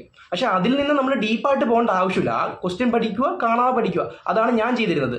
ഇപ്പം ഇതെനിക്ക് ഇതിനകത്ത് ഡീപ്പായിട്ട് പോയി കഴിഞ്ഞാൽ ഈ ഏരിയയിൽ നിന്ന് ഈ റെയിൽവേയിലോ എക്സസൈസിലോ ക്വസ്റ്റ്യൻസ് ചോദിക്കുമെന്ന് എനിക്ക് അറിയില്ല. ബട്ട് ഈ ക്വസ്റ്റ്യൻ ഒരു തവണ റെയിൽവേ ചോദിച്ചതാണ്, ഈ ക്വസ്റ്റ്യൻ വീണ്ടും ഒരു തവണ ചോദിച്ചു കഴിഞ്ഞാൽ എനിക്ക് ആൻസർ ചെയ്യാൻ പറ്റണം എന്ന് മാത്രമേ ഞാൻ ചിന്തിച്ചിരുന്നുള്ളൂ. സോ ഞാൻ ഈ പറയുന്ന 18,000-ഓളം ക്വസ്റ്റ്യൻസ് ഈ പറയുന്ന 24 ദിവസത്തിനുള്ളിൽ ഞാൻ 2 തവണ റീഡ് ചെയ്തു. ആദ്യമേ ഒരു തവണ ഈ പറയുന്ന RPF SIയിൽ നിന്നും തുടങ്ങി. RPF SIയിൽ ഈ പറയുന്ന GK ഓരോ ടോപ്പിക്കായിട്ട് 100-150 ക്വസ്റ്റ്യൻസ് വെച്ച് ഡെയിലി ചെയ്തു. പിന്നെ അത് കഴിഞ്ഞിട്ട് RPF കോൺസ്റ്റബിൾ ചെയ്തു. പിന്നെ ഈ പറയുന്ന RRB NTPCയുടെ പ്രിലിംസിന്റെ ക്വസ്റ്റ്യൻസ് ചെയ്തു. അത് കഴിഞ്ഞിട്ട് RRB NTPC അണ്ടർ ഗ്രാജുവേറ്റിന്റെ പ്രിലിംസിന്റെ ക്വസ്റ്റ്യൻസ് ചെയ്തു. ഇത്രയും എനിക്ക് ഒരു തവണയും പിന്നീട് വീണ്ടും ഒരു തവണയും കൂടെ കംപ്ലീറ്റ് ചെയ്യാൻ പറ്റി. ഇങ്ങനെ ചെയ്യുന്നതിൻ്റെ ഉള്ള ഗുണം എന്താണെന്ന് വെച്ച് കഴിഞ്ഞാൽ, ഒരു ക്വസ്റ്റ്യൻ ചിലപ്പോൾ അത് ആർക്കും അറിയാതെയായിരിക്കും, പക്ഷെ അത് PYQ ആയിരിക്കും. അപ്പോൾ PYQ പ്രാക്ടീസ് ചെയ്തിട്ടുള്ള ആൾക്ക് ഈസി ആയിട്ട് അതിനെപ്പറ്റി ഡീറ്റെയിൽ ആയിട്ട് പഠിക്കുകയൊന്നും വേണ്ടെങ്കിൽ പോലും ഒരു തവണ ഇത് വായിച്ചിട്ടുള്ളവന് ഈസി ആയിട്ട് മാർക്ക് കിട്ടാൻ പറ്റും. മോസ്റ്റ് എല്ലാ കോമ്പറ്റേറ്റീവ് എക്സാംസിന് ഈ ജനറലായിട്ട് PYQ റിപ്പീറ്റ് ചെയ്ത് വരുന്ന ഒരു ട്രെൻഡ് കാണുന്നുണ്ട്. അതുകൊണ്ടാണ് ഞാൻ അങ്ങനെ ചെയ്തത്. ഇങ്ങനെയാണ് ഞാൻ GK ഈ ഒരു ടൈമിൽ പഠിച്ചത്. അല്ലാതെ ഞാൻ വേറെ എക്സ്ട്രാ ആയിട്ട് പാരലായിട്ട് NCERTയോ അങ്ങനെയൊന്നും വായിക്കാൻ, ഈ സയൻസ് ഞാൻ പഠിച്ചിട്ടേ ഇല്ല. ഞാൻ സയൻസ് ബാക്ക്ഗ്രൗണ്ട് ആണ്.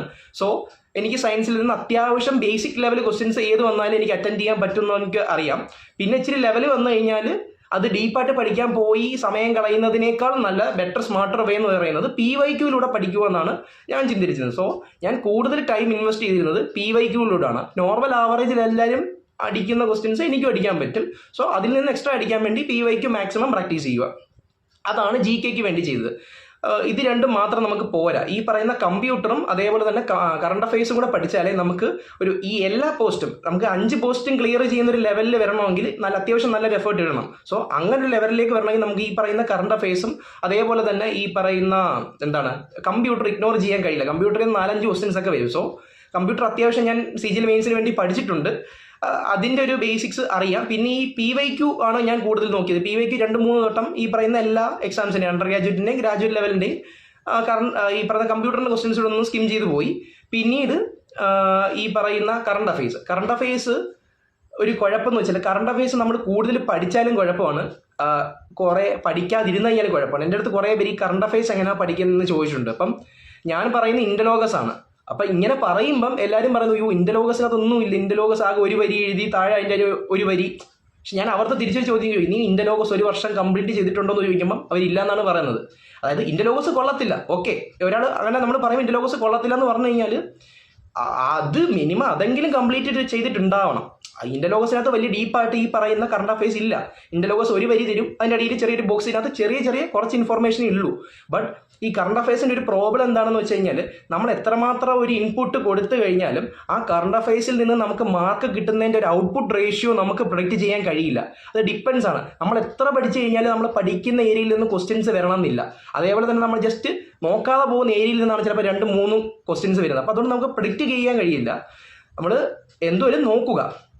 പിന്നെ കറണ്ട് അഫയേഴ്സ് പഠിക്കാതിരുന്ന് കഴിഞ്ഞാലുള്ള കുഴപ്പം, നമുക്ക് ഒരു ക്വസ്റ്റ്യൻസ് ഉണ്ടെങ്കിൽ ക്വസ്റ്റ്യൻ അറിയത്തില്ല, 4 ഓപ്ഷൻസും നമുക്ക് അറിയത്തില്ല. ബട്ട് കറണ്ട് അഫയേഴ്സ് ഒരുപാട് പഠിച്ചു കഴിഞ്ഞാലുള്ള കുഴപ്പമെന്ന് വെച്ച് കഴിഞ്ഞാൽ നമുക്ക് 4 ഓപ്ഷൻസും അറിയാൻ പറ്റും. ഇത് ഞാൻ കണ്ടിട്ടുള്ളതാണ്. അത് 4 ഓപ്ഷൻസ് നമ്മളിങ്ങനെ കൺഫ്യൂഷൻ ആവും, ഇത് ഏതാണ് മാർക്ക് ചെയ്യേണ്ടതെന്ന് പറഞ്ഞിങ്ങനെ ഡൗട്ട് അടിച്ചിരിക്കും. സോ അതിന് ചേഞ്ച് ചെയ്യാനായിട്ട് നമ്മൾ എത്രമാത്രം ഈ പറയുന്ന പഠിച്ച സാധനം റിവൈസ് ചെയ്യുക എന്ന് മാത്രമേ ഉള്ളൂ. സോ ഞാൻ ചെയ്തത് ഒരു വർഷത്തെ 2024 ഒക്ടോബർ മുതലുള്ള 2025 സെപ്റ്റംബർ വരെയുള്ള ഇൻഡോലോഗസിൻ്റെ കംപ്ലീറ്റ് ഒരു വർഷത്തെ മന്ത്ലി ആയിട്ടുള്ള കറണ്ട് അഫയേഴ്സ് ഉണ്ട്. അത് കംപ്ലീറ്റ് ഒരു വരി പോലും ഇടാതെ എല്ലാം ജസ്റ്റ് 2 to 3 തവണ, മൂന്നാമത്തെ തവണ പറ്റിയിട്ടില്ല, 2 തവണ എല്ലാം ഞാൻ അത്യാവശ്യം റീഡ് ചെയ്ത് വിട്ടിട്ടുണ്ട് ഇൻ്റർലോഗസ്. അത് കഴിഞ്ഞിട്ട് ഈ പറയുന്ന ഇൻ്റർലോഗസിൻ്റെ തന്നെ സെപ്പറേറ്റ് ഒരു ടോപ്പിക്കായിട്ട് ഇടും. അപ്പോയിൻമെൻറ്റ്സ്, അതേപോലെ തന്നെ ഈ സ്പെഷ്യൽ ഈവൻറ്റ്സ് ഉണ്ട്, പിന്നെ ഈ മിലിറ്ററി എക്സസൈസസ് ഉണ്ട്, അപ്പോയിൻമെൻറ്റ്സ് ഉണ്ട്, ഇങ്ങനെ ഓരോ ടോപ്പിക്കായിട്ട് ഇടും. ഇതെല്ലാം നമ്മൾ പഠിച്ചത് തന്നെ ഓരോ മാസത്തെ എല്ലാം കളക്റ്റീവായിട്ട് ഒരു സ്പെഷ്യൽ ടോപ്പിക്കായിട്ട് ഇടുന്നതേ ഉള്ളൂ. അപ്പം വീണ്ടും നമുക്കൊരു റിവിഷനും കൂടെ ആവും. ഇത്രയാണ് ഞാൻ കറണ്ട് അഫയേഴ്സിന് വേണ്ടി ഇത്രയേ ചെയ്തിട്ടുള്ളൂ. എന്നിട്ട് ഏറ്റവും കൂടുതൽ വട്ടം കുറച്ച് ലിമിറ്റഡ് കണ്ടന്റ് പഠിക്കുക, മാക്സിമം റിവൈസ് ചെയ്യുക. ഇതാണ് ഞാൻ കറണ്ട് അഫയേഴ്സിന് വേണ്ടി ചെയ്തിട്ടുള്ളത്. അതിനുശേഷം ഞാൻ ചെയ്തത് പഴയ പോലെ തന്നെ PYQ പ്രാക്ടീസാണ്. ഈ PYQ പ്രാക്ടീസ് ചെയ്തത് കൊണ്ടുള്ള ഒരു ഗുണം എന്ന് വെച്ചാൽ നമുക്ക് ആ ഒരു എക്സാമിനറിൻ്റെ ഒരു ട്രെൻഡ് മനസ്സിലാവും, ഏത് ഏരിയയിൽ നിന്നാണ് ഏതിപ്പം നോക്കിക്കഴിഞ്ഞാൽ മനസ്സിലാവും. ഈ പറയുന്ന ഈവൻസ് ഉണ്ട്, ഈ ഈവൻസിൻ്റെ തീമാണ് ഏറ്റവും കൂടുതൽ ചോദിച്ചു വരുന്നത്. അതേപോലെ തന്നെ ഈ പറയുന്ന പ്രൈം മിനിസ്റ്റേഴ്സിൻ്റെയൊക്കെ ഓരോ സ്കീംസ് ഉണ്ട്, ഈ സ്കീംസ് എത്ര രൂപയാണ് കൊണ്ടുവന്നിട്ടുള്ളത്, ഏത് വർഷമാണ് കൊണ്ടുവന്നിട്ടുള്ളത്. പിന്നെ എസ്പെഷ്യലി ചില സ്കീംസിൻ്റെ പേര് നമുക്ക് തിരിഞ്ഞു പോകും, റോസ്ഗാർ യോജന, അങ്ങനെ ഇപ്പം ചില നമുക്ക് തിരിഞ്ഞു പോകുന്ന പേരുണ്ട്, അതൊന്ന് ജസ്റ്റ് ഒന്ന് നോക്കി. ഞങ്ങളുടെ മെയിൻസിന് അങ്ങനെ ഒരു ക്വസ്റ്റ്യൻ ചോദിച്ചായിരുന്നു. സോ അങ്ങനെയൊക്കെയുള്ള ക്വസ്റ്റ്യൻസ് ആണ് കൂടുതലും കണ്ടുവരാറുള്ളത്. അന്ന് എനിക്ക് ഈ ഒരു ക്വസ്റ്റ്യൻസ് അനലൈസ് ചെയ്ത് അതിൻ്റെ ഒരു ട്രെൻഡ് മനസ്സിലാക്കിയപ്പം ഞാൻ ഇങ്ങനെ ഈ പറയുന്ന കഴിഞ്ഞ വർഷങ്ങളിൽ നടന്ന എല്ലാ ഈ പറയുന്ന കറണ്ട് അഫയേഴ്സിൻ്റെ ക്വസ്റ്റ്യൻസ് 2 തവണ ഗോ ത്രൂ ചെയ്തു. അങ്ങനെ എന്തോ ചെയ്ത് തന്നെ ഒരു പെരിഫറലായിട്ട് ഐഡിയ എനിക്ക് കിട്ടി. പിന്നെ ഇതിൻ്റെ കൂടെ എല്ലാ ദിവസവും നൈറ്റിൽ ഞാൻ ഒരു അവസാനം 15 ദിവസത്തോളം കൂടി ഈ പറയുന്ന മോക്ക് എടുക്കുമായിരുന്നു. RRB NTPC ടയർ 2ൻ്റെ RBയുടെ ലൈവിൻ്റെ ഒരു മോക്ക് ഞാൻ 10-20 കുറച്ച് രൂപയുള്ളായിരുന്നു, 30 രൂപയ്ക്കും കണ്ടാണ് ആ സമയത്ത് ഉണ്ടായിരുന്നു. അപ്പം ഞാൻ അങ്ങനെ അതിൻ്റെ പർച്ചേസ് ചെയ്തിട്ട് എല്ലാ ദിവസവും രാത്രി ഒരു 11:30 മുതൽ 12:30 വരെ മോക്കടിക്കുകയും പിന്നെ അത് അനലൈസ് ചെയ്യുകയും ചെയ്യുമായിരുന്നു. അതായിരുന്നു ഞാൻ ഈ പറയുന്ന ടൈമിൽ എൻ്റെ ജേണി. ഇതിനകത്തൊരു ഇതെല്ലാവർക്കും ഫോളോ ചെയ്യാൻ പറ്റുമെന്ന് എനിക്കറിയില്ല. കാരണം ഞാൻ completely maths and reasoning ignore ചെയ്തിട്ട് ഈ ഒരു കുറഞ്ഞ ടൈം കൊണ്ട് എനിക്ക് മാക്സിമം ഇൻപുട്ട് എങ്ങനെ ഉണ്ടാക്കാം, ഒരു ആവറേജ് സ്റ്റുഡൻറ്റിൽ നിന്ന് കുറച്ചുകൂടെ ക്വസ്റ്റ്യൻസ് എങ്ങനെയൊക്കെ എനിക്ക് സ്കോർ ചെയ്യാൻ പറ്റുന്ന എൻ്റെ ഒരു മെത്തേഡിലൂടെയാണ് ഞാൻ ഈ ഒരു 24 ദിവസം ഞാൻ ചെയ്തത്. അതാണ് എനിക്ക് ഈ പറയുന്ന എല്ലാ പോസ്റ്റിലും സെലക്ഷൻ കിട്ടിയ എനിക്ക് എല്ലാ 5 പോസ്റ്റിലും മെയിൻസിനും പ്രിലിംസിനും ക്വാളിഫൈഡ് ആയിട്ടുണ്ട്. അപ്പം ആ ഒരു സെലക്ഷനിലേക്ക് എന്നെ എത്തിച്ചത് എൻ്റെ ഈ ഒരു സ്ട്രാറ്റജിയാണ്. ഞാൻ ഈ ലാസ്റ്റ് പറഞ്ഞത് എല്ലാവർക്കും ചിലപ്പോൾ ഡൈജസ്റ്റ് ആവണമെന്നില്ല. ഞാൻ എൻ്റെ ജേണി പറഞ്ഞതിൻ്റെ ഇടയ്ക്ക് ഞാൻ പറഞ്ഞതേ ഉള്ളൂ. സോ ഞാൻ അത്യാവശ്യം എഴുതിയ എല്ലാ റെയിൽവേയുടെ എക്സാംസും ക്ലിയർ ചെയ്തിട്ടുണ്ട്. റെയിൽവേയുടെ RPF SI, RPF constable clear ചെയ്തിട്ടുണ്ട്. ഞാൻ ഫിസിക്കൽ സ്കിപ്പ് ചെയ്തു. ഗ്രൂപ്പ് ഡി ഞാൻ ക്ലിയർ ചെയ്തിട്ടുണ്ട്, ഫിസിക്കൽ സ്കിപ്പ് ചെയ്തു. 2024 എഴുതിയ അണ്ടർ ഗ്രാജുവേറ്റും അതേപോലെ തന്നെ ഗ്രാജുവേറ്റും പ്രിലിംസും മെയിൻസും എഴുതിയിട്ട് സെലക്ഷൻ ആയിരിപ്പുണ്ട്. അതേപോലെ തന്നെ 2025 NTPC ഞാൻ പ്രിലിംസ് ക്ലിയർ ചെയ്തിട്ടുണ്ട്. അതേപോലെ തന്നെ ഇപ്പം മെയിൻസ് അറ്റൻഡ് ചെയ്തിട്ടിരിപ്പുണ്ട്. അതിനും സെലക്ഷൻ ആവുമെന്ന് തോന്നുന്നു. അത്യാവശ്യം നല്ല റീസണബിൾ മാർക്ക് ഉണ്ട്. അതേപോലെ തന്നെ ഈ ഇത്രയും എക്സാംസും എനിക്ക് അത്യാവശ്യം നല്ല അറ്റംപ്റ്റ് കൊടുത്ത് നല്ല സ്കോർ മേടിക്കാൻ കഴിഞ്ഞത് ഈ ഒരു ട്രെൻഡ് ഞാൻ മനസ്സിലാക്കിയിട്ടാണ്. മിനിമം ലിമിറ്റഡ് സോഴ്സ് ഫോളോ ചെയ്യുക, അത് മൾട്ടിപ്പിൾ ടൈംസ് റിവൈസ് ചെയ്യുക, പിന്നെ PYQ പ്രാക്ടീസ് ചെയ്യുക. ഏത് എക്സാംസ് ആണോ അതിൻ്റെ ഒരു PYQൻ്റെ ട്രെൻഡ് മനസ്സിലാക്കുക. ഇത്രയാണ് ഞാൻ GKയിൽ ചെയ്തിട്ടുള്ളത്. മാത്സ് ഞാൻ നേരത്തെ പറഞ്ഞു കഴിഞ്ഞു. റീസണിങ്ങും ഞാൻ സെക്ഷണൽ മോക്ക് മാത്രമേ അടിച്ചിട്ടുള്ളൂ. എൻ്റെ ഇംഗ്ലീഷ് ഒരു വീക്ക് ഏരിയയാണ്. എനിക്ക് ഇംഗ്ലീഷ് കയ്യാലപ്പുറത്തിരിക്കുന്ന തേങ്ങ പോലാണ്. ചിലപ്പോൾ 45 കിട്ടും, ചിലപ്പോൾ 50 കിട്ടും, ചിലപ്പം 38 കിട്ടും, ചിലപ്പം 30 കിട്ടും. ഇപ്പം എഡ്യൂക്കേറ്റീവ് പാറ്റേൺ വന്നതിന് ശേഷം നല്ല രീതിയിൽ വേരി ചെയ്യുന്നുണ്ട്. സോ എനിക്കൊരു റിസ്ക് എടുക്കാൻ വയ്യാത്തതുകൊണ്ടാണ് ഞാൻ കംപ്ലീറ്റ് ആയിട്ട് റെയിൽവേയിലേക്ക് ഷിഫ്റ്റ് ചെയ്യുന്നത്. അതുമാത്രമല്ല എനിക്ക് CGL പ്രിലിംസ് കിട്ടും എനിക്ക് തോന്നുന്നില്ല. കാരണം എൻ്റെ ഹാർഡ് ഷിഫ്റ്റ് ആണെന്ന് എനിക്ക് അറിയില്ലായിരുന്നു. പക്ഷെ എനിക്ക് കിട്ടി പ്രിലിംസ്. ബട്ട് അതുകൊണ്ടാണ് ഞാൻ കംപ്ലീറ്റ് ആയിട്ട് റെയിൽവേയിലേക്ക് ഷിഫ്റ്റ് ചെയ്തത്. ഇതാണ് എൻ്റെ ഈ ഒരു ടൈമിൽ എൻ്റെ പ്രിപ്പറേഷൻ ജേണി, 2 വർഷത്തെ പ്രിപ്പറേഷൻ ജേണി. ഇനി എനിക്ക് പുതിയ ആസ്പിരൻസിനോട് പറയാനുള്ളത്, നിങ്ങൾ ഇനി ഈ പറയുന്ന എത്ര കോമ്പറ്റീഷൻ ഉണ്ടോ അല്ലെങ്കിൽ എത്ര വേക്കൻസി ആണോ, നമ്മൾ അങ്ങനെ ഒന്ന് ചിന്തിച്ച് നമ്മൾ ഡീമോട്ടിവേറ്റഡ് ആവാൻ നിന്ന് കഴിഞ്ഞാൽ നമ്മൾ അവിടെ ഇരിക്കത്തേ ഉള്ളൂ. നമ്മൾ ഡെസ്പായിട്ട് ഇരിക്കത്തേ ഉള്ളൂ. നമ്മൾ വേക്കൻസിയോ അതൊന്നും നോക്കണ്ട, നമുക്ക് ആകെ ഒരു സീറ്റ് മതി. സോ അതിനുവേണ്ടി മറ്റുള്ളവരെക്കാൾ ആവറേജിൽ നിന്ന് കഴിഞ്ഞാൽ നമ്മൾ സെലക്ഷൻ കിട്ടാൻ ചാൻസ് വളരെ കുറവാണ്. ആവറേജിൽ നിന്ന് ഒരു മാർക്ക് പുഷ് ചെയ്താൽ മതി, നമുക്ക് സെലക്ഷൻ കിട്ടും. അല്ലെങ്കിൽ സെലക്ഷൻ കിട്ടാനുള്ള പോസിബിലിറ്റി കൂടുവാണ്.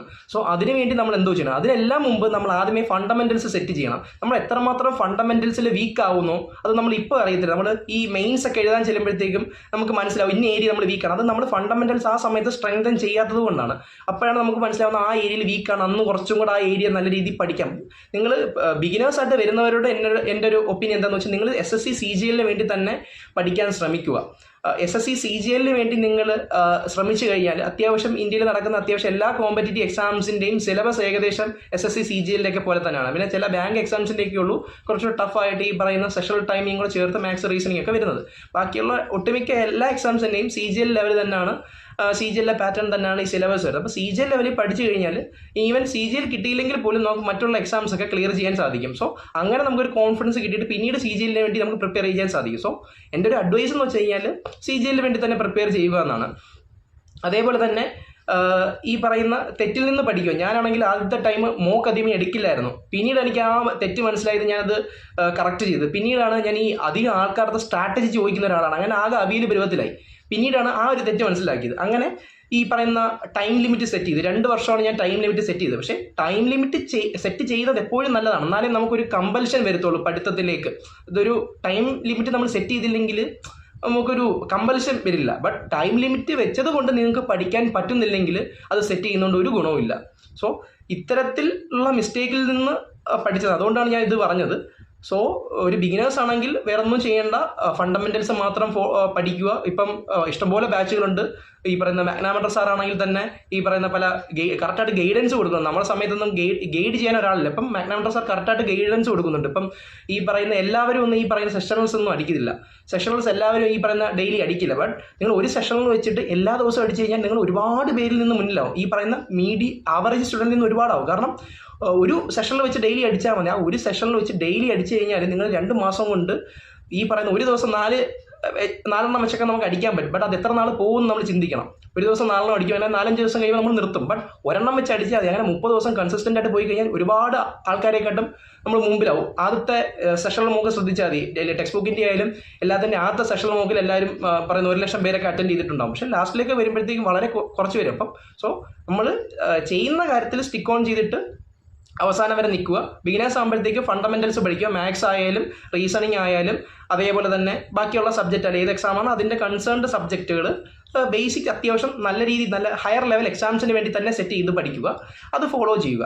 പിന്നീട് നമ്മൾ എല്ലാവരും ഡിഫറൻ്റ് ആണ്. നമ്മുടെ ഇപ്പം ഈ കോമ്പറ്റീറ്റീവ് എക്സാംസ് എന്ന് വെച്ച് കഴിഞ്ഞാൽ എന്താണ് പറയുന്നത്, ഇപ്പം നമ്മളിപ്പോൾ 10ാം ക്ലാസ്സിൽ പഠിക്കുകയാണെങ്കിൽ നമ്മൾ 10ാം ക്ലാസ്സിൽ പഠിക്കുന്ന ഒരു സിലബസ് എല്ലാവർക്കും ഏകദേശം ഒരുപോലെയൊക്കെയാണ്. ബട്ട് നമ്മളിപ്പോൾ ഈ ഒരു കോമ്പറ്റീറ്റീവ് ഫീൽഡിലേക്ക് വന്നു കഴിയുമ്പോഴുള്ള സിലബസ് എന്ന് വെച്ചാൽ നമ്മൾ ബേസിക് 10ാം ക്ലാസ്സിലൊക്കെ പഠിച്ചൊരു സിലബസാണ്. സോ ഓരോരുത്തരും ഞാൻ എന്താണ് പറയാൻ ഉദ്ദേശിക്കുന്നത് വെച്ചാൽ ഓരോരുത്തരും പഠിക്കുന്ന ലെവൽ ഡിഫറൻ്റ് ആണ്. ചിലപ്പം ചിലവർ നല്ല രീതിയിൽ നല്ല സ്കൂളിംഗ് ഉണ്ടായിരിക്കാം, നല്ല ബാക്ക്ഗ്രൗണ്ട് ഉണ്ടായിരിക്കാം. ചിലപ്പോൾ അവർക്ക് നല്ല രീതിയിൽ പെർഫോം ചെയ്യാൻ പറ്റും. പക്ഷെ ഒരുപക്ഷെ നമ്മൾ സ്കൂളിൽ അത്ര നല്ല രീതിയിൽ പെർഫോം ചെയ്ത് കാണത്തില്ല. എന്ന് വെച്ച് നമുക്ക് ഈ ഒരു ജോലി കിട്ടില്ല എന്നല്ല. നമ്മൾ അന്ന് ചെയ്യാതിരുന്ന എഫേർട്ട് നമ്മളിപ്പം എഫേർട്ട് ഇട്ട് കഴിഞ്ഞാൽ നമുക്ക് ഈ ഒരു സെലക്ഷൻ കിട്ടും. ഓരോന്നിനും അതിൻ്റെതായ ടൈം ഉണ്ട്.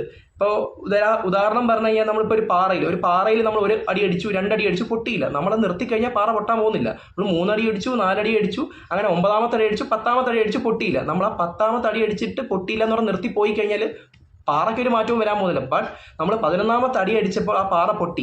വിച്ച് മീൻസ് ആ 11ാമത്തെ അടിയുടെ പ്രഷർ കൊണ്ടല്ല ആ ഒരു പാറ പൊട്ടുന്നത്. നമ്മൾ ഓരോ അടിയായി 10 വരെ അടിച്ചിട്ട് 11ാമത്തെ അടിയിലാണ് ആ ഒരു റിസൾട്ട് റിഫ്ലക്റ്റ് ആയത്. നമ്മൾ ചിലപ്പോൾ 1 വർഷമായി പഠിക്കും, 2 വർഷമായിട്ട് പഠിക്കും, ഡിപ്രഷനായി പോകുന്നവർ കാണാം. ബട്ട് നമ്മൾ അത്രയും നാൾ ചെയ്ത ആ ഒരു പ്രിപ്പറേഷൻ ഒരിക്കലും വേസ്റ്റ് ആവില്ല. നമ്മൾ എന്ത് പഠിച്ചാലും അത് ഒരിക്കലും വേസ്റ്റ് ആവുന്നില്ല. നമ്മൾ ആ പഠിച്ചതെല്ലാം ഒരു ടൈമിൽ അത് റിസൾട്ട് കാണിക്കും. ആ ടൈമിൽ വരുന്നത് നമ്മൾ പഠിച്ചുകൊണ്ടിരിക്കണം. ഓരോരുത്തർക്കും ഓരോ ടൈം ആയിരിക്കും വരുന്നത്. ഇപ്പം ചിലവർ 6 മാസം പഠിക്കും, ചിലവർക്ക് സെലക്ഷൻ കിട്ടും. അത് ചിലവരുടെ ലക്കാണ്. ചിലവർക്ക് അവരുടെ അത്രയും ഹാർഡ് വർക്ക് ചെയ്ത് കാണും. ചിലപ്പോൾ അവരുടെ സ്കൂളിംഗ് അങ്ങനെ ആയിരിക്കും. ചിലവർ 6 മാസം കൊണ്ടൊക്കെ ഈ പറയുന്ന പല എക്സാംസ് ക്ലിയർ ചെയ്ത് പോകുന്നവരുണ്ട്. അത് അവരുടെ ഒരു ഇതാണ്. ചിലപ്പോൾ നമുക്ക് 3 വർഷം വേണ്ടി വരും, നമുക്ക് ചിലപ്പോൾ 4 വർഷം വേണ്ടി വരും. ബട്ട് നമ്മൾ ഈ എക്സാം ക്ലിയർ ചെയ്യണമെന്നായിരിക്കണം. അതും ഏറ്റവും ബെസ്റ്റ് വേയിൽ, ബെസ്റ്റ് ഡയറക്ഷനിൽ, റൈറ്റ് ഗൈഡൻസോട് കൂടി പോയി കഴിഞ്ഞാൽ നമുക്ക് നമ്മുടെ എടുക്കുന്ന ടൈം കുറയ്ക്കാൻ പറ്റും. അതാണ്. സോ ചിലവർക്ക് ചിലപ്പം ഉദാഹരണം പറഞ്ഞാൽ ഒരു 100 ഡോറുണ്ട്. ഒരാൾക്ക് ആദ്യത്തെ ഡോർ തൊട്ടുമ്പോഴത്തേക്കും അത് തുറക്കുമ്പോഴത്തേക്കും അയാളുടെ ഡെസ്റ്റിനേഷനിൽ ചെല്ലാൻ പറ്റും.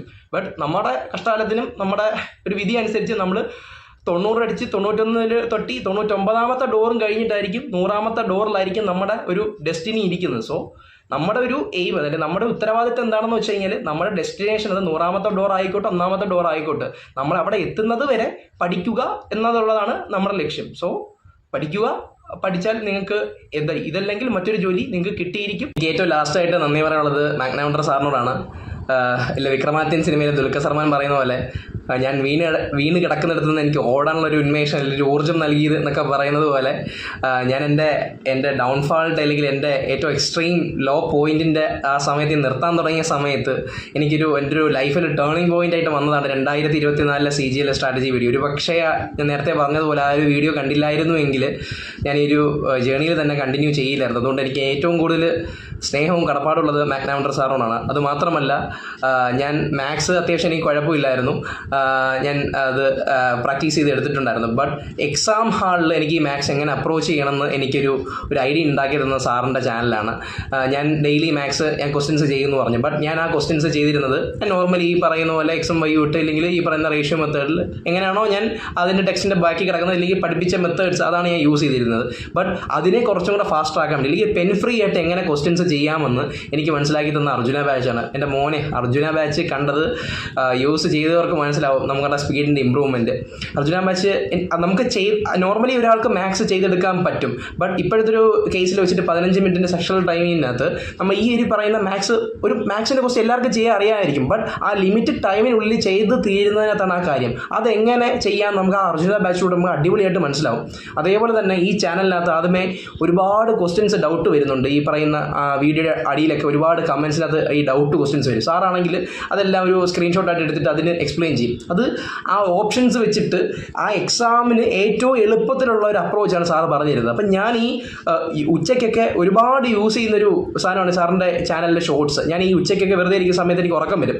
സോ അപ്പോൾ ഉറക്കം പോകാൻ വേണ്ടി ഞാൻ വല്ലപ്പോഴൊക്കെ ചെയ്യുന്ന കാര്യങ്ങൾ എന്തെന്ന് വെച്ച് കഴിഞ്ഞാൽ ഈ പറയുന്ന സാറിൻ്റെ ചാനലിലെ ഈ പറയുന്ന മാത്സിൻ്റെ ഷോർട്സ് കാണും. ഷോർട്സ് കാണുമ്പോഴത്തേക്കും അങ്ങനെ നമ്മൾക്ക് റിപ്പീറ്റഡ് ആയിട്ട് ഒരു ഷോർട്സ് ഒക്കെ വെച്ച് കണ്ടാലും മതി.